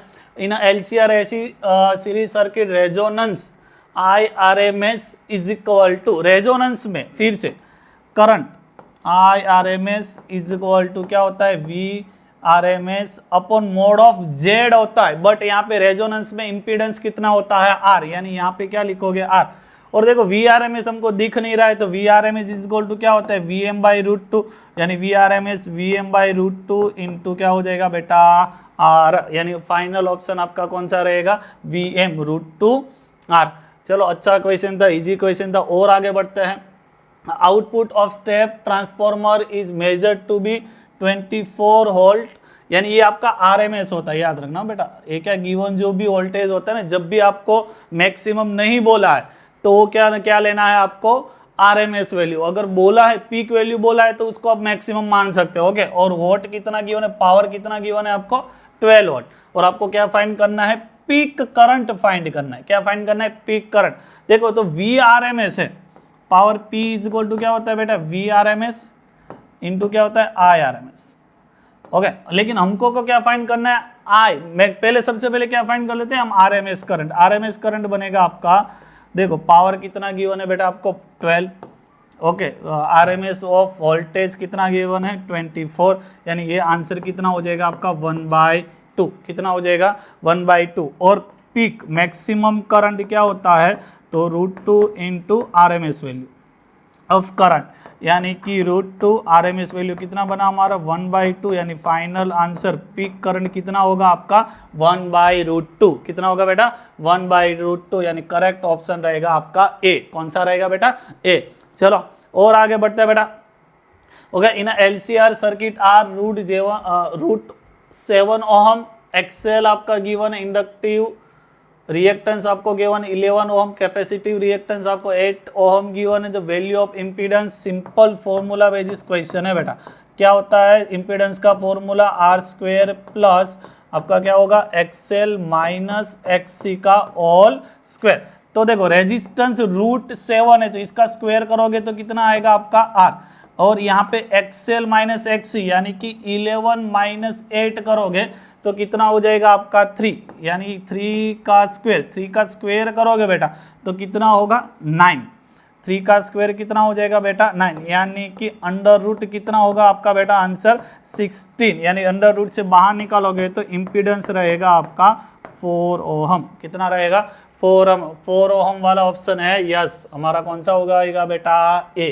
कौन सा हो जाएगा A। चलो और आगे बढ़ते हैं बेटा। क्वेश्चन 43 अच्छा वाला क्वेश्चन है। For one series AC circuit reactance is equal to resistance then power factor is. देखो cos फाई का वैल्यू फाइंड करना है। किसका वैल्यू फाइंड करना है हमको cos फाई। हमको देखो सिंपल बोला है कि रिएक्टेंस है ना, रिएक्टेंस वो कितना है रेजिस्टेंस, यानी आपने ये कुछ ट्राइंगल पढ़ा होगा कि यहाँ पे क्या होता है आपका फाई, ये फेज डिफरेंस बोलते हैं LCR में। यहाँ पे क्या होता है RL, यहाँ पे क्या बोलता है आपको XL माइनस XC, ये आपका क्या होता है रिएक्टेंस, और ये क्या होता है आपका एम्पीडेंस। लेकिन आपको यहाँ पे इक्वल क्या बोला है कि रिएक्टेंस, ये जो रिएक्टेंस है ना वो टोटल कितना है R, यानी कि अगर मैं tan फाई फाइंड करूंगा तो वो क्या हो जाएगा आपका ऑपोजिट अपॉन बेस, यानी कि r/1, r कट हो जाएगा, कितना होगा 1, यानी कि फेज जो है ना वो कितना बनेगा आपका π/4, कितना बनेगा π/4। और हमको क्या फाइंड करने को बोला है, पावर फैक्टर। बेटा पावर फैक्टर क्या होता है, cos phi, यानी cos phi, power factor cos phi, cos 45 कितना होता है 1/√2। करेक्ट ऑप्शन आपका कौन सा हो जाएगा बेटा, सी इज आपका करेक्ट ऑप्शन है। चलो और आगे बढ़ते हैं बेटा। A direction of electromagnetic wave E cross B पे डिपेंड करता है, किस पे डिपेंड करता है बेटा, E क्रॉस B पे। थ्योरेटिकल क्वेश्चन है, किस पे डिपेंड करेगा, E क्रॉस B। चलो और आगे बढ़ते हैं। Unit of permeability, unit of permeability क्या होता है, coulomb square upon newton meter square. क्या होता है, coulomb square upon newton meter square, coulomb square upon newton meter square. Option B is आपका क्या होगा, करेक्ट। क्या होगा, करेक्ट। चलो इजी सा फॉर्मूला बेसिस यूनिट वाला एक क्वेश्चन तो होगा ही आपके कल के पेपर में, देख लेना। क्लियर है। Focal length of objective lens and eyepiece is of f0 and fe, तो magnifying power of telescope f0/fe। Option C आपका क्या होगा, करेक्ट। डायरेक्ट मान लो कि फॉर्मूला बेसिस क्वेश्चन है। Okay, the refractive index of medium 3 with respect to medium, यानी n32 आपको फाइंड करना है। n32 क्या होता है बेटा, n3 upon refractive 𝜂2। Okay, 𝜂32 is equal to 𝜂3/𝜂2। तो देखो अगर ऑप्शन अगर देखा जाए, इसको अगर हम देखते हैं, ओके, तो ये आपका क्या बनता है 𝜂1/𝜂3, और ये बन जाएगा आपका 𝜂2/𝜂1। तो ये आपका होगा नहीं, क्योंकि ये क्या होगा आपका 𝜂23, तो ये आपका होगा नहीं। हम लास्ट वाला देख लेते हैं। चलो लास्ट वाले में क्या हो रहा है बेटा, 𝜂3/𝜂1, और ये क्या बनेगा आपका 𝜂1/𝜂2। मेरे को ये सही दिख रहा है। मान लो कि देखो इसको करोगे तो 𝜂3/𝜂2 आएगा, तो फाइनल आंसर कितना बनेगा आपका 𝜂32। ओके, तो अब करेक्ट ऑप्शन कौन सा रहेगा आपका, डी। कौन सा रहेगा बेटा, डी। चलो और आगे बढ़ते हैं। A small pin fix on a table, ये वाला क्वेश्चन है ना, बहुत बार आया है बेटा, जेई में भी देखा है, नीट में भी देखा है, और बोर्ड में भी बहुत बार देखा है, और बच्चे है ना गलती कर बैठते हैं। देखो कॉन्सेप्ट समझ लो। अ स्मॉल पिन, मान लो कि इनको क्या बोला है कि एक अगर स्लेब रख देंगे, मान लो कि उसका थिकनेस t है, और मान लो कि ये इसका अगर हाइट हमको कुछ गिवन होगा, देख लेते हैं कितना गिवन है। would be appear raised view from same point through 9 centimetre thick glass, यानी इसका जो मान लो कि ये इसका जो थिकनेस हो कितना गिवन है आपको 9 सेंटीमीटर। क्लियर है। और हमको बोला है कि यहाँ पे क्या है, कोई पॉइंट होगा या कुछ बोला होगा, क्या है, top view from above 100 centimetre, और वुड बी पिन, यहाँ पे एक पिन है, मान लो कि पिन है। क्लियर है। तो मान लो कि जब ग्लास स्लेब रखेंगे, ओके, तो हमको पता ये थोड़ा ऊपर दिखेगा, हमको जो एक्चुअल डेप्थ होता है ना उससे थोड़ा ऊपर डेप्थ पे दिखता है, तो इसको हम क्या बोलते हैं, ओरिजिनल डेप्थ या तो रियल डेप्थ जो दिखेगा। मान लो अगर यहाँ पे दिख रहा है, तो ये आपका जो होगा वो क्या हो जाएगा आपका एपिरेंट डेप्थ, यानी इमेज का डेप्थ बोल सकते हैं हम। तो देखो सिंपल याद रखना है, देखो यहाँ पे apparent depth is equal to original या तो ऑब्जेक्ट का डेप्थ, या तो रियल डेप्थ बोलो या आपका ओरिजिनल डेप्थ बोलो। क्लियर है। और यहाँ पे बच्चे कंफ्यूज होते हैं। देखो एक फॉर्मूला सिंपल याद रखना है, एपिरेंट रियल।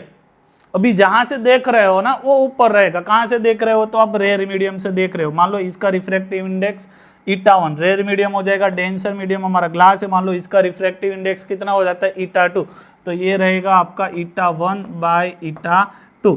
तो देखो एयर है, रेयर मीडियम हमारा क्या है, एयर, तो इसका रिफ्रैक्टिव इंडेक्स कितना बन जाएगा 1। ग्लास है, ग्लास का कितना गिवन है 1.5 यानी 3/2 लिख सकते हैं, तो ये बन जाएगा आपका 3/2, 2 ऊपर लिखता है। और ओरिजिनल मान लो कि ये जो डेप्थ है वो आपको गिवन है, कितना है 9, रियल डेप्थ आपको गिवन है, कितना गिवन है 9, यानी ये बन जाता है 3, और फाइनल आंसर हो जाएगा 6। अगर जितने लोगों ने 6 लिखा वो सब क्या हो जाएंगे, गलत, क्योंकि हमको क्वेश्चन में ऐसा पूछा है कि कितना ऊपर जाएगा, रेज कितना रेज होगा, यानी कितना ये, यानी कि हमने फाइंड करा है ए वाला डिस्टेंस, हमको पूछा है ए वाला डिस्टेंस, तो सिंपल है, टोटल कितना है 9 और एपेरेंट कितना दिखा हमको 6, फाइनल आंसर कितना हो जाएगा 3, यानी कि 3 सेंटीमीटर ऊपर हो जाएगा ऑब्जेक्ट। क्लियर है, तो फाइनल आंसर कितना रहेगा बेटा 3 सेंटीमीटर। देखो मान लो कि ऐसा क्वेश्चन है ना, 2 बार रीड करो क्या आपको क्वेश्चन में पूछा गया है, उसके अकॉर्डिंग आपको आंसर लिखना है। क्लियर है, अच्छा क्वेश्चन था।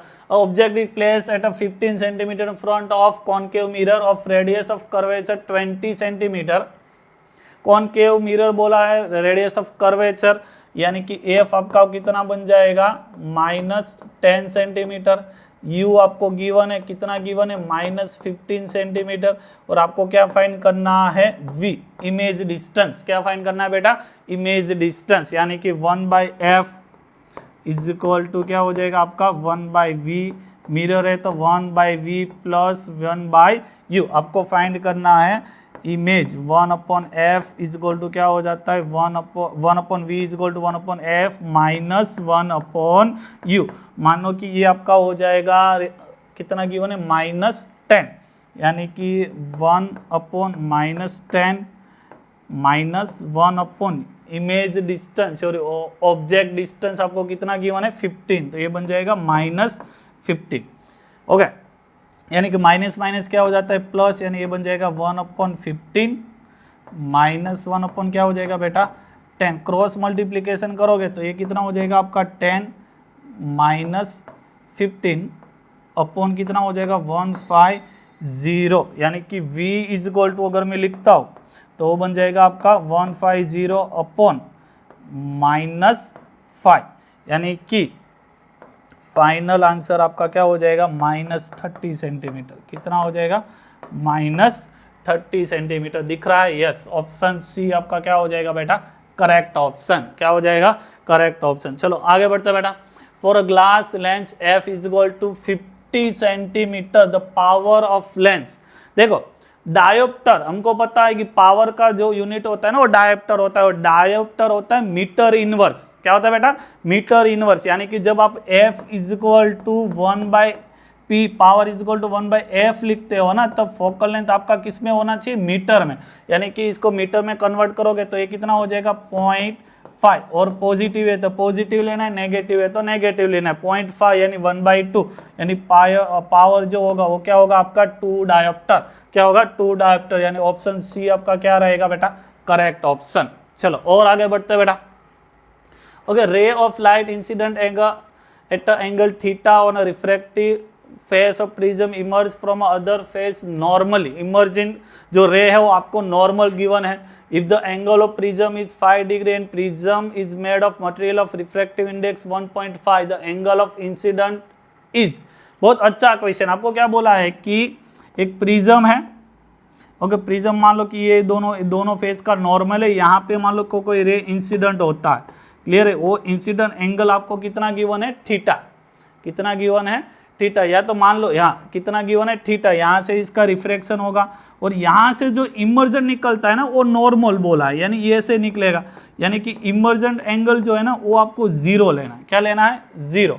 ओके, मिनिमम डेविएशन एंगल आपको गिवन नहीं है, बट प्रिज्म एंगल आपको गिवन है, कितना है 5 डिग्री। क्लियर है, तो देखो ई 0 है, थीटा फाइंड करना है, मिनिमम डेविएशन एंगल गिवन नहीं है तो हम फाइंड कर लेते हैं। क्या दिक्कत है हमको, मिनिमम डेविएशन एंगल का फॉर्मूला है ए, क्या होता है बेटा ईटा -1। चलो तो रिफ्रैक्टिव प्रिज्म एंगल कितना गिवन है बेटा आपको 5। प्रिज्म एंगल कितना गिवन है 5। रिफ्रैक्टिव इंडेक्स कितना होता है आपका 1.5 -1, यानी कि ये बन जाएगा 5 × 0.5, यानी मिनिमम डेविएशन एंगल आपका मिला 2.5 डिग्री। कितना मिला 2.5 डिग्री। आपको क्या फाइंड करना है इंसिडेंट एंगल, तो हमारे पास प्रिज्म फॉर्मूला है डेल्टा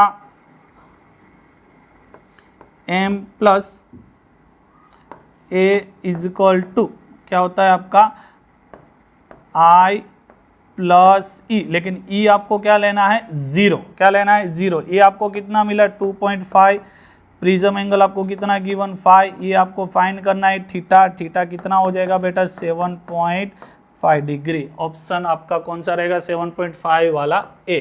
क्या है? ए ऑप्शन क्या रहेगा आपका करेक्ट ऑप्शन। चलो आगे बढ़ते हैं। Small telescope as objective lens का फोकल लेंथ है 140 सेंटीमीटर। आईपीस का फोकल लेंथ कितना है? 5 centimeter. Separation between objective lens and eyepiece, अरे इजी सा क्वेश्चन है। Separation L is equal to क्या होता है? f0 focal length of objective plus focal length of eyepiece, यानी कि ये कितना गिवन है आपको? 140 प्लस आईपीस का फोकल लेंथ कितना गिवन है बेटा? आपका 5 सेंटीमीटर, यानी फाइनल आंसर रहेगा आपका 145 सेंटीमीटर। करेक्ट ऑप्शन कौन सा रहेगा आपका बेटा? सी आपका क्या होगा? Correct option. चलो और आगे बढ़ते हैं। If the angle of prism is 60 degree, angle of minimum deviation is 40 degree, the angle of refraction will be, angle of refraction आपको फाइंड करना है। देखो मिनिमम डेविएशन बोला, मिनिमम डेविएशन पे आपको पता है कि देखो refraction angle R1 plus R2 is equal to क्या होता है? A, बट मिनिमम पे दोनों रिफ्रैक्टिव एंगल क्या हो जाता है? सेम, यानी आपको एक्चुअली क्या फाइंड करना है? R, यानी ये आपका क्या हो जाएगा? 2R, क्या हो जाएगा? 2R। और प्रिज्म एंगल आपको गिवन है, कितना गिवन है बेटा? 60 डिग्री। कितना गिवन है? 60 डिग्री, यानी R इज इक्वल टू कितना हो जाता है? 60/2, यानी फाइनल आंसर कितना हो जाएगा आपका? 30 डिग्री। है ऑप्शन में? Yes, B option correct option है आपका। चलो और आगे, 100 pi phase difference is equal to path difference. Simple सा है, देखो फेज डिफरेंस, अगर फेज डिफरेंस 2 पाई होता है तो पाथ डिफरेंस कितना होता है बेटा? लैम्बडा। हमको यहाँ पे कितना गिवन है? 100 पाई। कितना गिवन है? 100 पाई। तो यहाँ पे कितना होगा? तो सिंपल है, कितना होगा?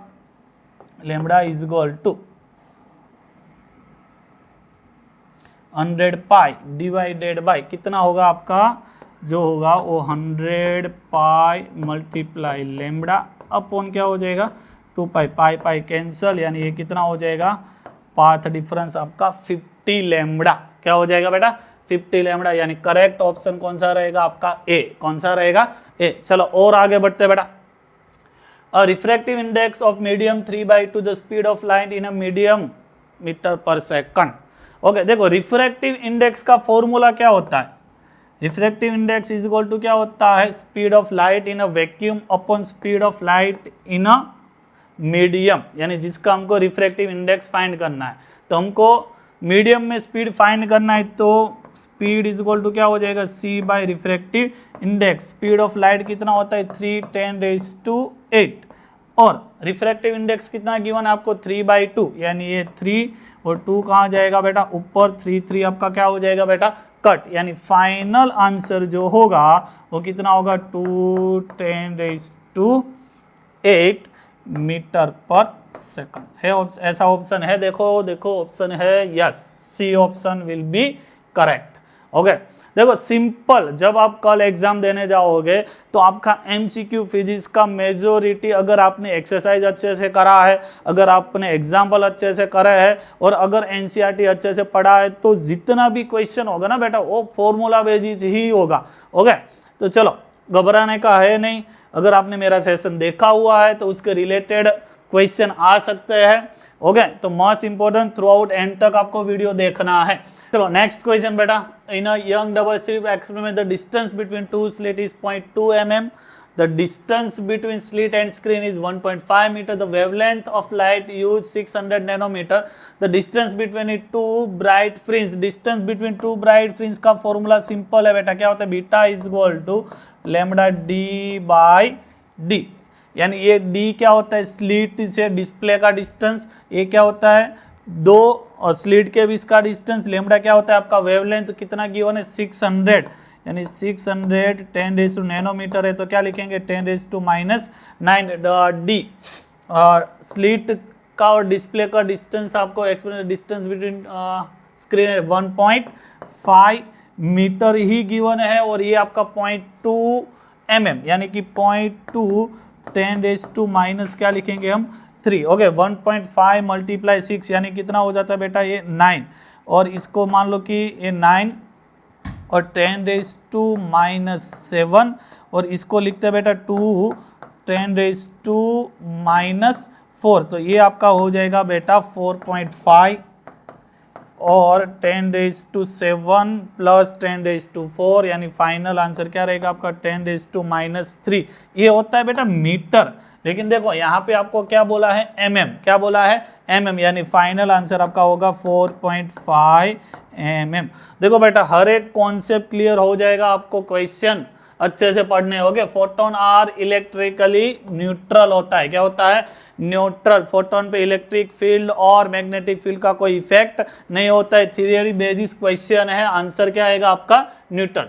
चलो, और the Broglie wavelength of bullet of mass 0.04 kg travelling at a speed 1 kilometre पर सेकंड है, तो उसको आपको किस में कन्वर्ट करना पड़ेगा, मीटर पर सेकंड है। De Broglie wavelength lambda is equal to क्या होता है h/p, p या p की जगह क्या लिख सकते हो आप mv। चलो, प्लैंक कांस्टेंट का वैल्यू होता है बेटा 6.624 10⁻⁻34। चलो, मास कितना गिवन है बेटा 0.04, यानी 0.04 मल्टीप्लाई वेलोसिटी कितना रहेगा 1 किलोमीटर, यानी क्या लिख सकते हैं हम इसको 10⁻³ मीटर पर सेकंड। तो इसको जब आप सोल्व करोगे तो फाइनल आंसर आपका आएगा C 1.7 10⁻⁻35। बेसिक क्वेश्चन है, फॉर्मूला बेसिस क्वेश्चन है। चलो, जब photo electric cut off voltage is certain experiment is 1.6 maximum kinetic energy easy, formula basis question है। Maximum kinetic energy is equal to होता है बेटा आपका EV। Okay, electron of charge क्या होता है 1.6 10⁻⁻19 कट ऑफ वोल्टेज आपको कितना गिवन है बेटा 1.6 मल्टीप्लाई 1.6 बेटा बन जाता है आपका 2.56 10⁻⁻19 जूल। तो आपका करेक्ट ऑप्शन रहेगा बेटा ए। कुछ बच्चे बोलेंगे सर ये वाला ऑप्शन सही नहीं है, नहीं है बेटा, क्यों? क्योंकि यहाँ पे किलो है, किलो इलेक्ट्रॉन वोल्ट। ये क्या होता है, अगर 1.6 इलेक्ट्रॉन वोल्ट होता, अगर ऐसा होता 1.6 इलेक्ट्रॉन वोल्ट तो ये ऑप्शन सही है, लेकिन यहाँ पे क्या है किलो, तो ये क्या बन जाता है रॉन्ग। चलो आगे बढ़ते बेटा। The slope of stopping potential V graph क्या होता है h/e, क्या होता है आपका h/e। Okay, the condition of stopping potential value of photoelectric current will be, देखो हमको पता है कि इलेक्ट्रिक करंट जब जीरो होता है तब जो पोटेंशियल होता है उसी को क्या बोलते हैं स्टॉपिंग पोटेंशियल, यानी कि पोटिंग पोटेंशियल पे करंट का वैल्यू क्या हो जाता है आपका जीरो। ऑप्शन क्या रहेगा आपका सही, zero. Can not explain wave theory, interference wave theory में आता है, डिफ्रैक्शन वेव थियरी में आता है, पोलराइजेशन वेव थियरी में आता है, photo electric effect having a particle nature. Okay, तो वही आपका not explain by wave theory, यानी photo electric effect not explain by wave theory. Okay, इसके बाद का क्वेश्चन अगर देखते हैं, what is the ratio of total energy electron in hydrogen atom to first excited state to third. देखो first excited के लिए आपका n जो होता है ना वो 2 होता है, और अगर मान लो कि थर्ड एक्साइटेड के लिए अगर आपका n क्वांटम नंबर देखा जाए तो थर्ड एक्साइटेड के लिए वो कितना हो जाता है आपका 4, कितना हो जाता है 4। और आपको पता है कि एनर्जी जो होता है वो इनवर्सली प्रोपोर्शनल टू क्या होता है n², यानी कि अगर मैं यहाँ पे E1/E2 फर्स्ट एक्साइटेड और थर्ड एक्साइटेड का अगर मैं रेशियो लेता हूँ तो यहाँ पे 4 का स्क्वायर कितना हो जाएगा 16, और 2 का स्क्वायर की तो फर्स्ट एक्साइटेड यानी n=2 का स्क्वायर कितना बन जाएगा आपका 4, यानी फाइनल आंसर कितना रहेगा आपका 4, यानी करेक्ट ऑप्शन रहेगा आपका 4(1). क्या होगा 4(1) C। चलो और आगे बढ़ते बेटा। द डायमेंशन ऑफ m(e²), ये आपका होता है रीडबर्ग कांस्टेंट। क्या होता है रीडबर्ग कांस्टेंट, आर का रीडबर्ग कांस्टेंट क्या होता है मीटर इनवर्स। क्या होता है मीटर इनवर्स, यानी इसका डायमेंशन फॉर्मूला भी क्या होगा L-1 दिख रहा है आपको कहीं पे L-1। Yes, C option is a correct option, M0 L-1 T0। चलो, the ground state energy of hydrogen, ground state पे एनर्जी कितना है -13.6 eV। What are the kinetic and potential energy of electron. देखो काइनेटिक एनर्जी K = क्या होता है -E, क्या होता है -E माइनस टोटल एनर्जी आपको गिवन है कितना है -13.6, यानी कि काइनेटिक एनर्जी कितना बन जाएगा 13.6 eV। ओके, और पोटेंशियल एनर्जी जो होता है वो होता है बेटा आपका 2E। क्या होता है 2E, double of total energy of hydrogen atom. Clear है, तो 2 और ए कितना हो जाता है आपका -13.6, यानी फाइनल आंसर होगा -27.2, यानी करेक्ट ऑप्शन रहेगा आपका ए वाला। क्लियर है, चलो और आगे बढ़ते बेटा। Question number 2, in case of head of collision when impact parameter, head on collision पे इंपैक्ट पैरामीटर एक्चुअली क्या होता है कि जो एक्सिस होता है उसके परपेंडिकुलर जो डिस्टेंस होता है उसी को क्या बोलते हैं इंपैक्ट पैरामीटर। क्या बोलते हैं बेटा इंपैक्ट पैरामीटर। जब इंपैक्ट पैरामीटर आपका 0 हो जाता है तो इंपैक्ट पैरामीटर पे क्या होता है हेड ऑन कॉलिजन, जिस डायरेक्शन में अल्फा पार्टिकल जाता है उसी डायरेक्शन में क्या होगा उसका रिफ्लेक्शन, यानी कि रिफ्लेक्शन या तो डेविएशन एंगल या तो आपका स्कैटरिंग एंगल जो होता है वो कितना होता है पाई। कितना होता है पाई, यानी कि तो हेड ऑन कॉलिजन पे कितना होगा थीटा आपका पाई। कितना होगा पाई, यानी डी ऑप्शन आपका करेक्ट रहेगा। क्लियर है, उसके बाद चलो hydrogen atom electron make transition for 5th orbit to 3rd orbit, then आपको क्या फाइंड करना है change in angular momentum. Change in angular momentum क्या फाइंड करना है बेटा change in angular momentum. Angular momentum क्या होता है L = n h/2 pi according to second term of Bohr atomic model. Clear, तो हमको कौन सा बोला है 5th से 10th, तो 5th के लिए क्या रहेगा आपका मान लो कि L5 - L कौन सा बोला है 3rd, यानी L3। चलो 5 के लिए क्या लिखोगे 5h/2 पाई, 3rd के लिए क्या लिखोगे 3h/2 पाई, यानी फाइनल आंसर क्या रहेगा बेटा आपका 2h/2 पाई। 2 आपका कट हो जाएगा तो फाइनल आंसर क्या रहेगा आपका h/पाई, यानी ऑप्शन ए आपका क्या होगा करेक्ट ऑप्शन। क्या होगा करेक्ट ऑप्शन। चलो नेक्स्ट क्वेश्चन पे जाते बेटा। A minimum wavelength of बामर series, minimum energy. जब देखो बच्चों को कंफ्यूजन होता है कब एनर्जी मिनिमम होता है कब एनर्जी मैक्सिमम होता है। देखो अल्फा जो सीरीज होता है ना उसका वेवलेंथ क्या होता है मैक्सिमम, और जो इनफाइनाइट से आता है यानी जो इनफाइनाइट से आएगा उसका वेवलेंथ क्या होता है मिनिमम, और जो अल्फा वाला जो होता है जो फर्स्ट से आता है उसका क्या होता है आपका वेवलेंथ मैक्सिमम। तो बामर सीरीज के लिए क्या लिखोगे 1/λ = r। बामर के लिए आपका n क्या होता है 2, लाइमन के लिए n = 1 यानी फाइनल, और बामर के लिए फाइनल क्या होता है 2 का स्क्वायर करोगे तो कितना हो जाएगा यहाँ पे 4। कितना हो जाएगा 4, और इनफाइनाइट से आएगा तब क्या होगा मिनिमम, यानी कि यहाँ पे क्या होगा इनफाइनाइट, यानी 1/λ = आंसर होगा बेटा आपका r/4, यानी λ = क्या हो जाएगा आपका 4/r। ये आपका होगा करेक्ट ऑप्शन। ये आपका क्या होगा करेक्ट ऑप्शन। मिनिमम वेवलेंथ कितना होता है 4r फॉर अ बामर सीरीज। चलो बेटा और आगे बढ़ते हैं। 13.6 electron volt energy is required to ionise hydrogen atom, then energy required to remove electron from n = 1। तो ये आपको याद ही है। मान लो ये कितना होता है 13.6, n = 1 में ये कितना होता है -3.4, ये कितना होता है -1.5। जब n = 1 लोगे तो कितना होगा 13.6, n = 2 लोगे तब कितना होता है एनर्जी -3.4, और जब n = क्या लोगे आप 3 तब कितना होगा ये -1.5। कितना होगा 1.5। आपको क्या बोला n = 2 में एनर्जी कितना होता है -3.4, यानी अगर इसमें से इलेक्ट्रॉन को बाहर निकालना है तो एनर्जी कितना होना चाहिए 3.4। आयोनाइज एनर्जी कितना होगा 3.4 eV। The radius of innermost electron orbit of hydrogen atom is 5.3 × 10⁻11 metre. तो what are the radius of n = 4। तो हमको पता है कि रेडियस r जो होता है ना वो डायरेक्टली प्रोपोर्शनल टू क्या होता है n²।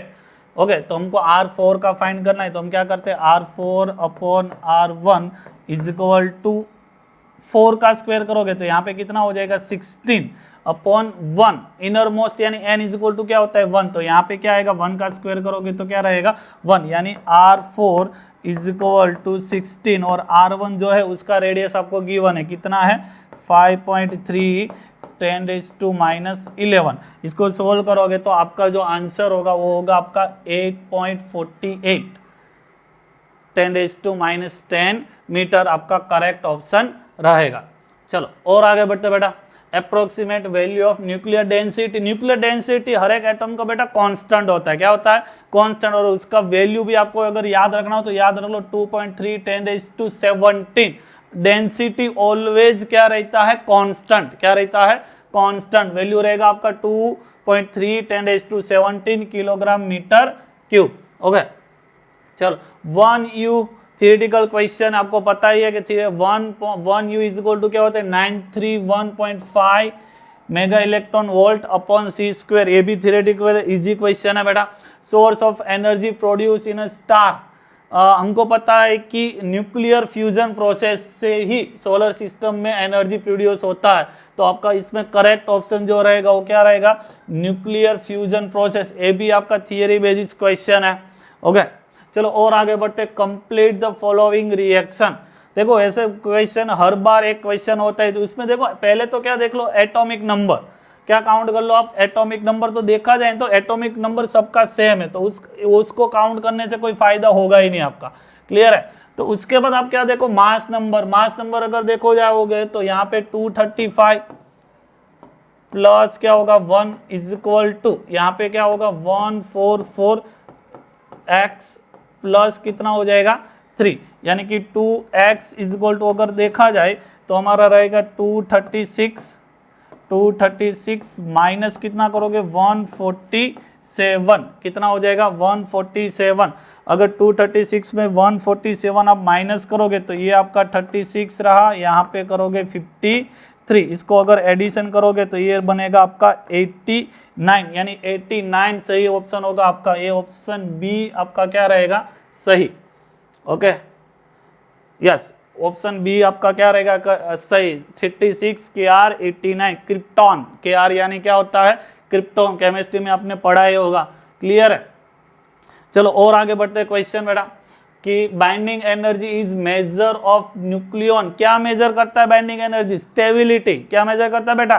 स्टेबिलिटी। देखो ये लाइन से उठाया क्वेश्चन है, याद रखना। Binding energy measurement of stability of nucleus. Okay चलो और आगे बढ़ते हैं, बाइंडिंग एनर्जी पर न्यूक्लियन किसका मैक्सिमम होता है? आयन का। किसका होता है? आयन का। Ion 26 Fe56 theory basis question है बेटा। आयन का बाइंडिंग एनर्जी क्या होता है बेटा? मैक्सिमम। और should be ratio of neutron and proton से भी। हैवी न्यूक्लियस बोला है, हैवी न्यूक्लियस में होता है 3Gem2। और अगर लाइट न्यूक्लियस बोला होता तो कितना होता? 1Gem1। कितना होता? 1Gem1। लेकिन यहाँ पे हैवी न्यूक्लियस बोला है तो क्या होगा आपका? 3Gem2। चलो in N type silicon which of the following statement. N type कब बनता है? जब आप प्योर सेमीकंडक्टर के अंदर क्या डालते हो? पेंटावेलेंट इम्प्यूरिटी और मेजोरिटी चार्ज कैरियर क्या होते हैं? इलेक्ट्रॉन। क्या होता है?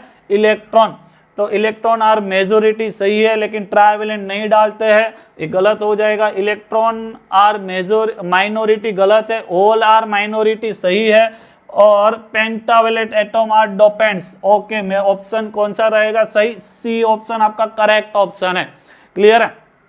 देखो सेमीकंडक्टर में यही थियरी बेसिस क्वेश्चन ही मेजोरिटी बनने वाला है। Okay when forward bias is applied to PN junction diode. जब फॉरवर्ड बायस क्या होता है कि पी को आप पॉजिटिव को पॉजिटिव के साथ, नेगेटिव को नेगेटिव, यानी पी टाइप को आप बैटरी के पॉजिटिव के साथ, एन टाइप को बैटरी के नेगेटिव के साथ कनेक्ट करते हो तो बैरियर जो होता है ना वो रिड्यूस होता है। क्या होता है? रिड्यूस, यानी पोटेंशियल क्या होता है? रिड्यूस। तो रेज द पोटेंशियल बैरियर गलत है। Reduce the majority carrier current to 0, lower the potential barrier, ये आपका सही है, क्योंकि फॉरवर्ड बायस में पोटेंशियल बैरियर जो होता है ना वो रिड्यूस होता है। क्या होता है? रिड्यूस, यानी ऑप्शन सी आपका क्या रहेगा बेटा? सही।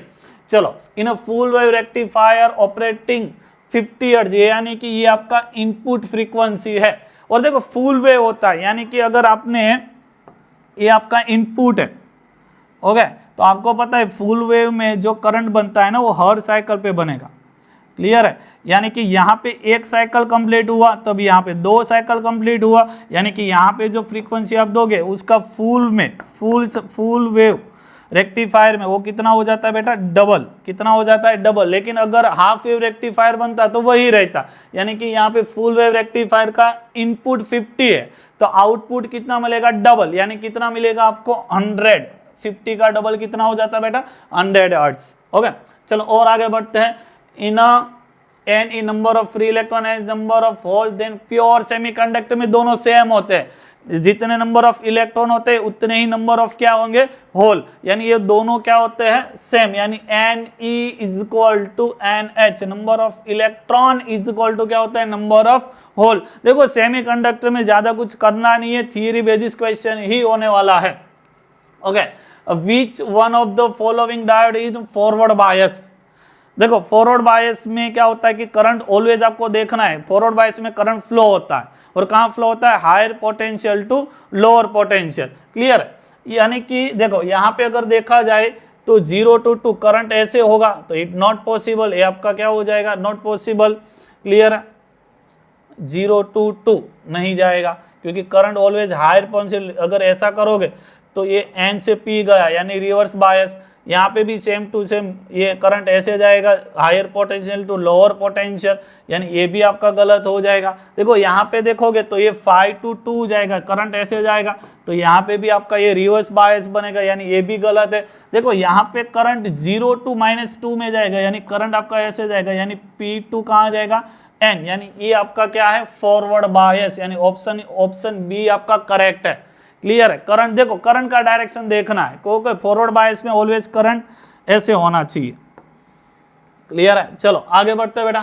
क्वेश्चन नंबर बेटा 83, current flowing through the ideal diode. देखो आइडियल डायोड है बेटा, रेजिस्टेंस क्या हो जाएगा, 0। आइडियल डायोड का रेजिस्टेंस क्या होता है बेटा, 0।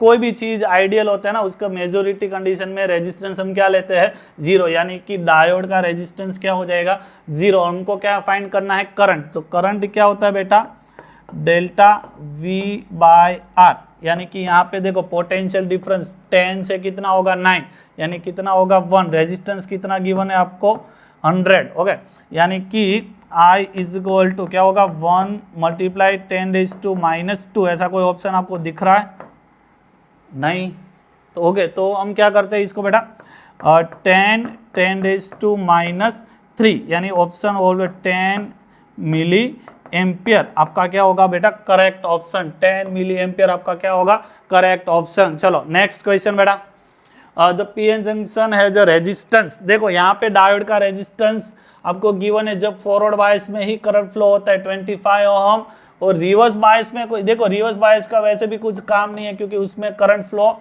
मेजोरिटी उल्टा डायरेक्शन में होता है। क्लियर है, the current in the diode, तो देखो यहाँ पे इसका फॉरवर्ड बायस में रेजिस्टेंस कितना है, 25 ओम, यानी कि जब आप करंट फाइंड करोगे तो क्या आएगा, डेल्टा V, और टोटल रेजिस्टेंस आएगा, टोटल। ओके, यानी 25 + 10, यानी 25 + 10, और देखो यहाँ पे 5 - 0, यानी ये कितना बनेगा आपका, 5 डिवाइडेड बाई कितना करोगे, 35, 5 डिवाइडेड बाई 35, यानी आंसर कितना होगा आपका, 1/7। क्या होगा, 1/7, करेक्ट ऑप्शन बनेगा आपका बी। चलो और आगे, what will be the current flowing through the resistance R as shown in figure. देखो हमको बोला है कि आर में से कितना करंट फ्लो होगा, लेकिन अगर देखा जाए ना बेटा, ये -5 0, यानी अगर करंट फ्लो होता है ना तो यहाँ पे ऐसे होता है, ये तो रिवर्स बायस बना, तो यहाँ पे कोई करंट फ्लो होगा ही नहीं, कोई करंट रिवर्स बायस है, तो करंट विल भी क्या हो जाएगा, 0 D, 0 मिली एम्पियर। क्या हो जाएगा बेटा, वो 0 मिली एम्पियर। चलो और आगे बढ़ते हैं। चलो फर्स्ट चैप्टर का क्वेश्चन है, electric dipole is place at the centre of sphere.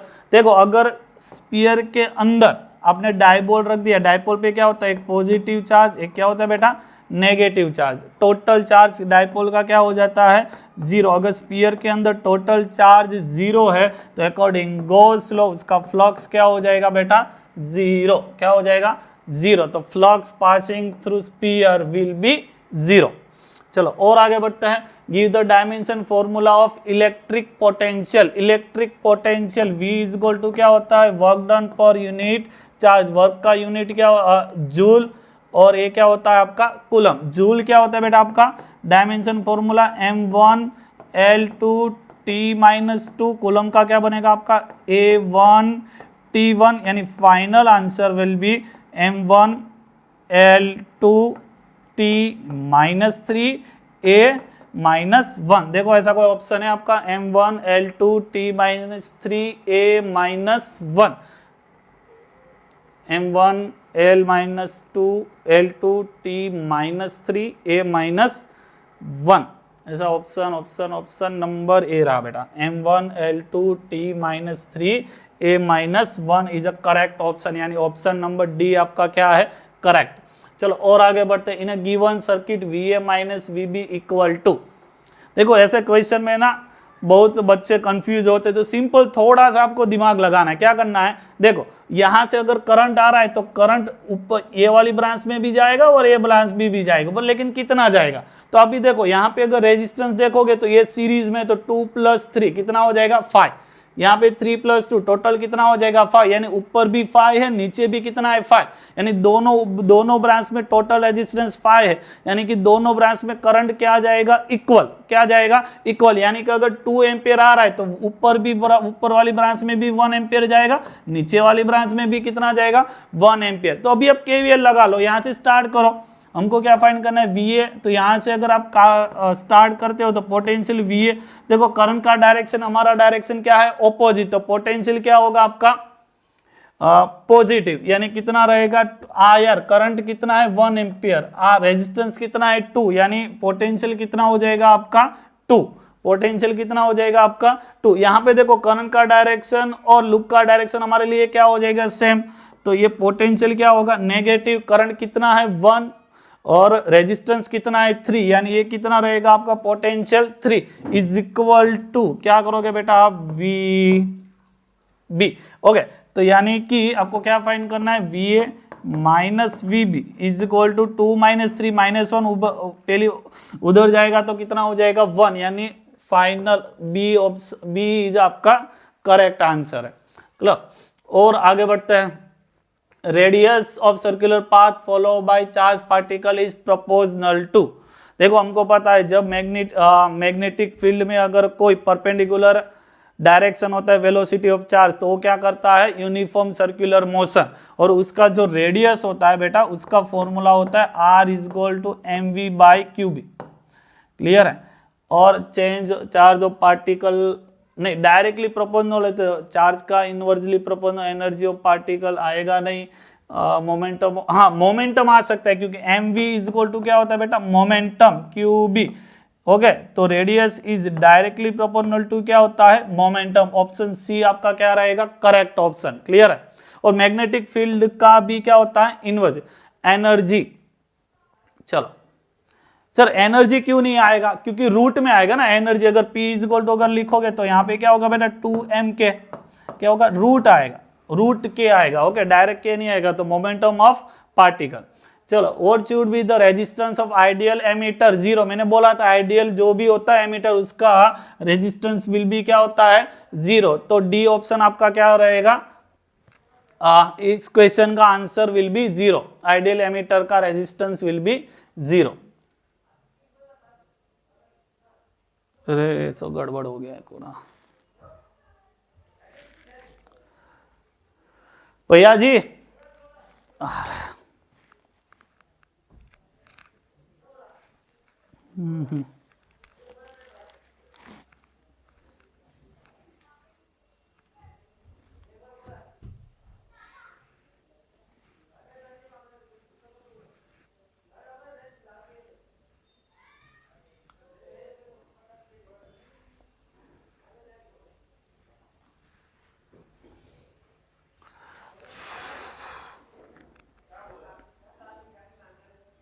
चलो नेक्स्ट क्वेश्चन बेटा 91 नंबर का question, radiation of 4f0 frequency is incident on metal surface with f0 threshold frequency, maximum kinetic energy of photoelectric immediate. Einstein का simple formula आपको लगाना है कि kmax is equal to hf minus work function की जगह क्या लिखते हैं हम hf0, यानी थ्रेशोल्ड फ्रीक्वेंसी। हो गया, चलो हमको क्या देखना है कि देखो इंसिडेंट जो है ना वो फ्रीक्वेंसी कितना है 4f0, यानी ये बन जाएगा आपका 4HF0 माइनस ये HF0 ऑलरेडी है, तो फाइनल आंसर बन जाएगा आपका 3HF0। कौन सा ऑप्शन है बेटा? ए ऑप्शन इज आपका क्या हो जाएगा? Correct option. तो स्टार्ट क्वेश्चन नंबर 92। ऐसा यूनिट ऑफ वर्क फंक्शन, ऐसा यूनिट वर्क फंक्शन क्या होता है आपका? अकॉर्डिंग टू एनसीईआरटी रहेगा आपका ईवी, कितना रहेगा? Electron volt. ऐसा यूनिट ऑफ वर्क फंक्शन क्या रहेगा बेटा? Electron volt. As value of impact parameter is larger the case, जितना आपका स्कैटरिंग एंगल लार्ज होगा, scattering angle is larger, sorry, impact parameter is large, then scattering angle is a low रहेगा। क्या रहेगा?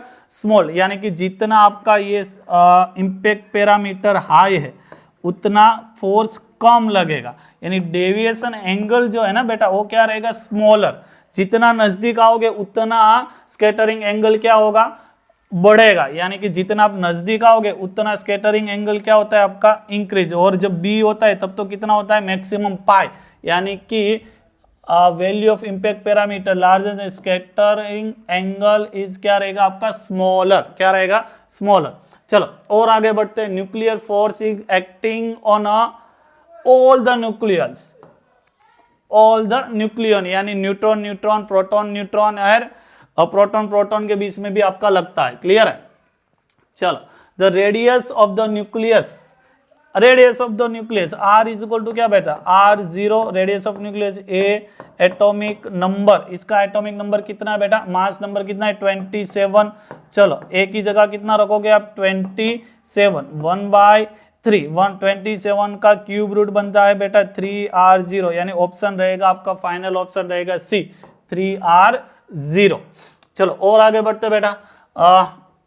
Example, एक इसका एग्जाम्पल है, नहीं है नंबर, जेड भी सेम नहीं दिख रहा है, ए भी सेम नहीं दिख रहा है, तो हम न्यूट्रॉन काउंट करते हैं। न्यूट्रॉन, चलो न्यूट्रॉन की फर्स्ट वाले का न्यूट्रॉन कितना होता है? तो 198 माइनस 80, यानी कि 98 प्लस 20 यानी 118। चलो सेकंड वाले का कितना होता है वो भी काउंट करते हैं बेटा, कितना रहेगा? 197 माइनस 79, यानी ये अगर करोगे तो 97 प्लस 21, 97 प्लस 21, तो ये भी आपका कितना हो जाएगा? 118। कितना हो जाएगा? 97 प्लस 21, सही है, हम देख लेते हैं। यस सही है।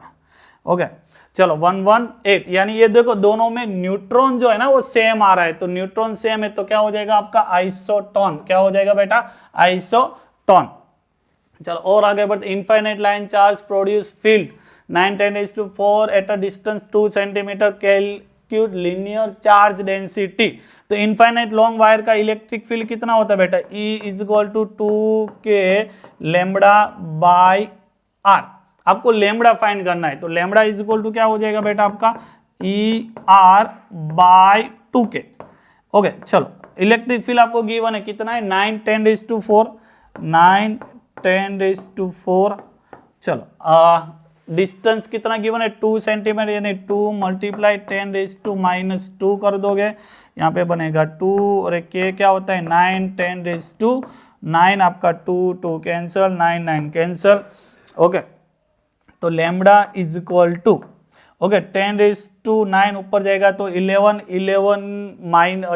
माइनस प्लस 4, यानी 10⁻⁻7। कितना रहेगा? 10⁻⁻7। ऐसा कोई ऑप्शन नहीं है हमारे पास, तो हम करते हैं इसको 0.1 लिख सकते हैं ना, इसको 0.1 10⁻⁻6, यानी ये बन जाएगा आपका 0.1 माइक्रोकूलम। क्या हो जाएगा?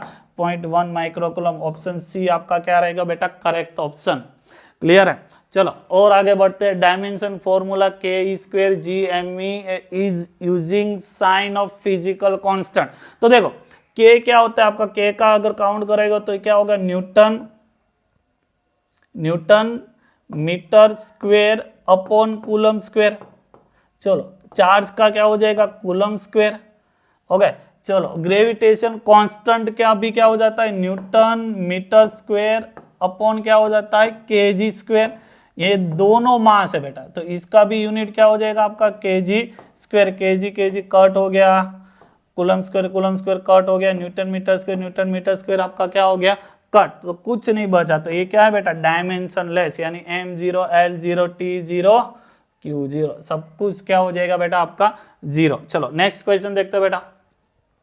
नेक्स्ट क्वेश्चन आपका electric dipole with dipole moment 4×10⁻⁹ coulomb into metre align with, ये हमने पहले भी शायद करा हुआ है, क्वेश्चन रिपीट है और इसका आंसर हमको पता है कितना आ रहा है 10⁴ न्यूटन इंटू मीटर आ रहा है। देखो यहाँ पे न्यूटन इंटू, देखो dipole torque newton into metre होता है, ओके थोड़ा ऑप्शन में देख लेना न्यूटन इंटू मीटर। चलो ऐसा unit of magnetic flux weber भी होता है, flux is equal to BA tesla into metre square भी होता है। फ्लक्स देखो E इज इक्वल टू बेटा क्या होता है d∅/dt, यानी वोल्ट इंटू सेकंड भी होता है, यानी ऑल ऑफ द अबव सारे के सारे क्वेश्चन हो गए। तो दोस्तों जिग्नेश सर ने आपको काफी सारे कॉन्सेप्ट सिखाए, मतलब 100 MCQ आपको करवाए। अभी आपके हाथ में है कि आपको क्या करना है। आप इस कॉन्सेप्ट का ज्यादा से ज्यादा प्रैक्टिस कीजिए, हो सके तो इस वीडियो को 1 बार 2 बार 3 बार स्पीड के साथ देख लीजिए ताकि आपके अच्छे से नंबर आ सके। बाकी जो फिजिक्स के IMPs या फिर क्वेश्चंस के नंबर्स वगैरह है वो हमने ऑलरेडी गुजराती मीडियम के बच्चों को दिया हुआ है, वही नंबर आप यूटिलाइज कर सकते हैं। और भी सेशंस इंग्लिश मीडियम के लिए हम 1-2 कंडक्ट करने वाले हैं जो भी आपके एग्जाम में यूजफुल हो गए। नीचे इस डिस्क्रिप्शन में उसका आपका लिंक मिल जाएगा, वहां से आप उसको यूज कर सकते हैं। तब तक के लिए बाय।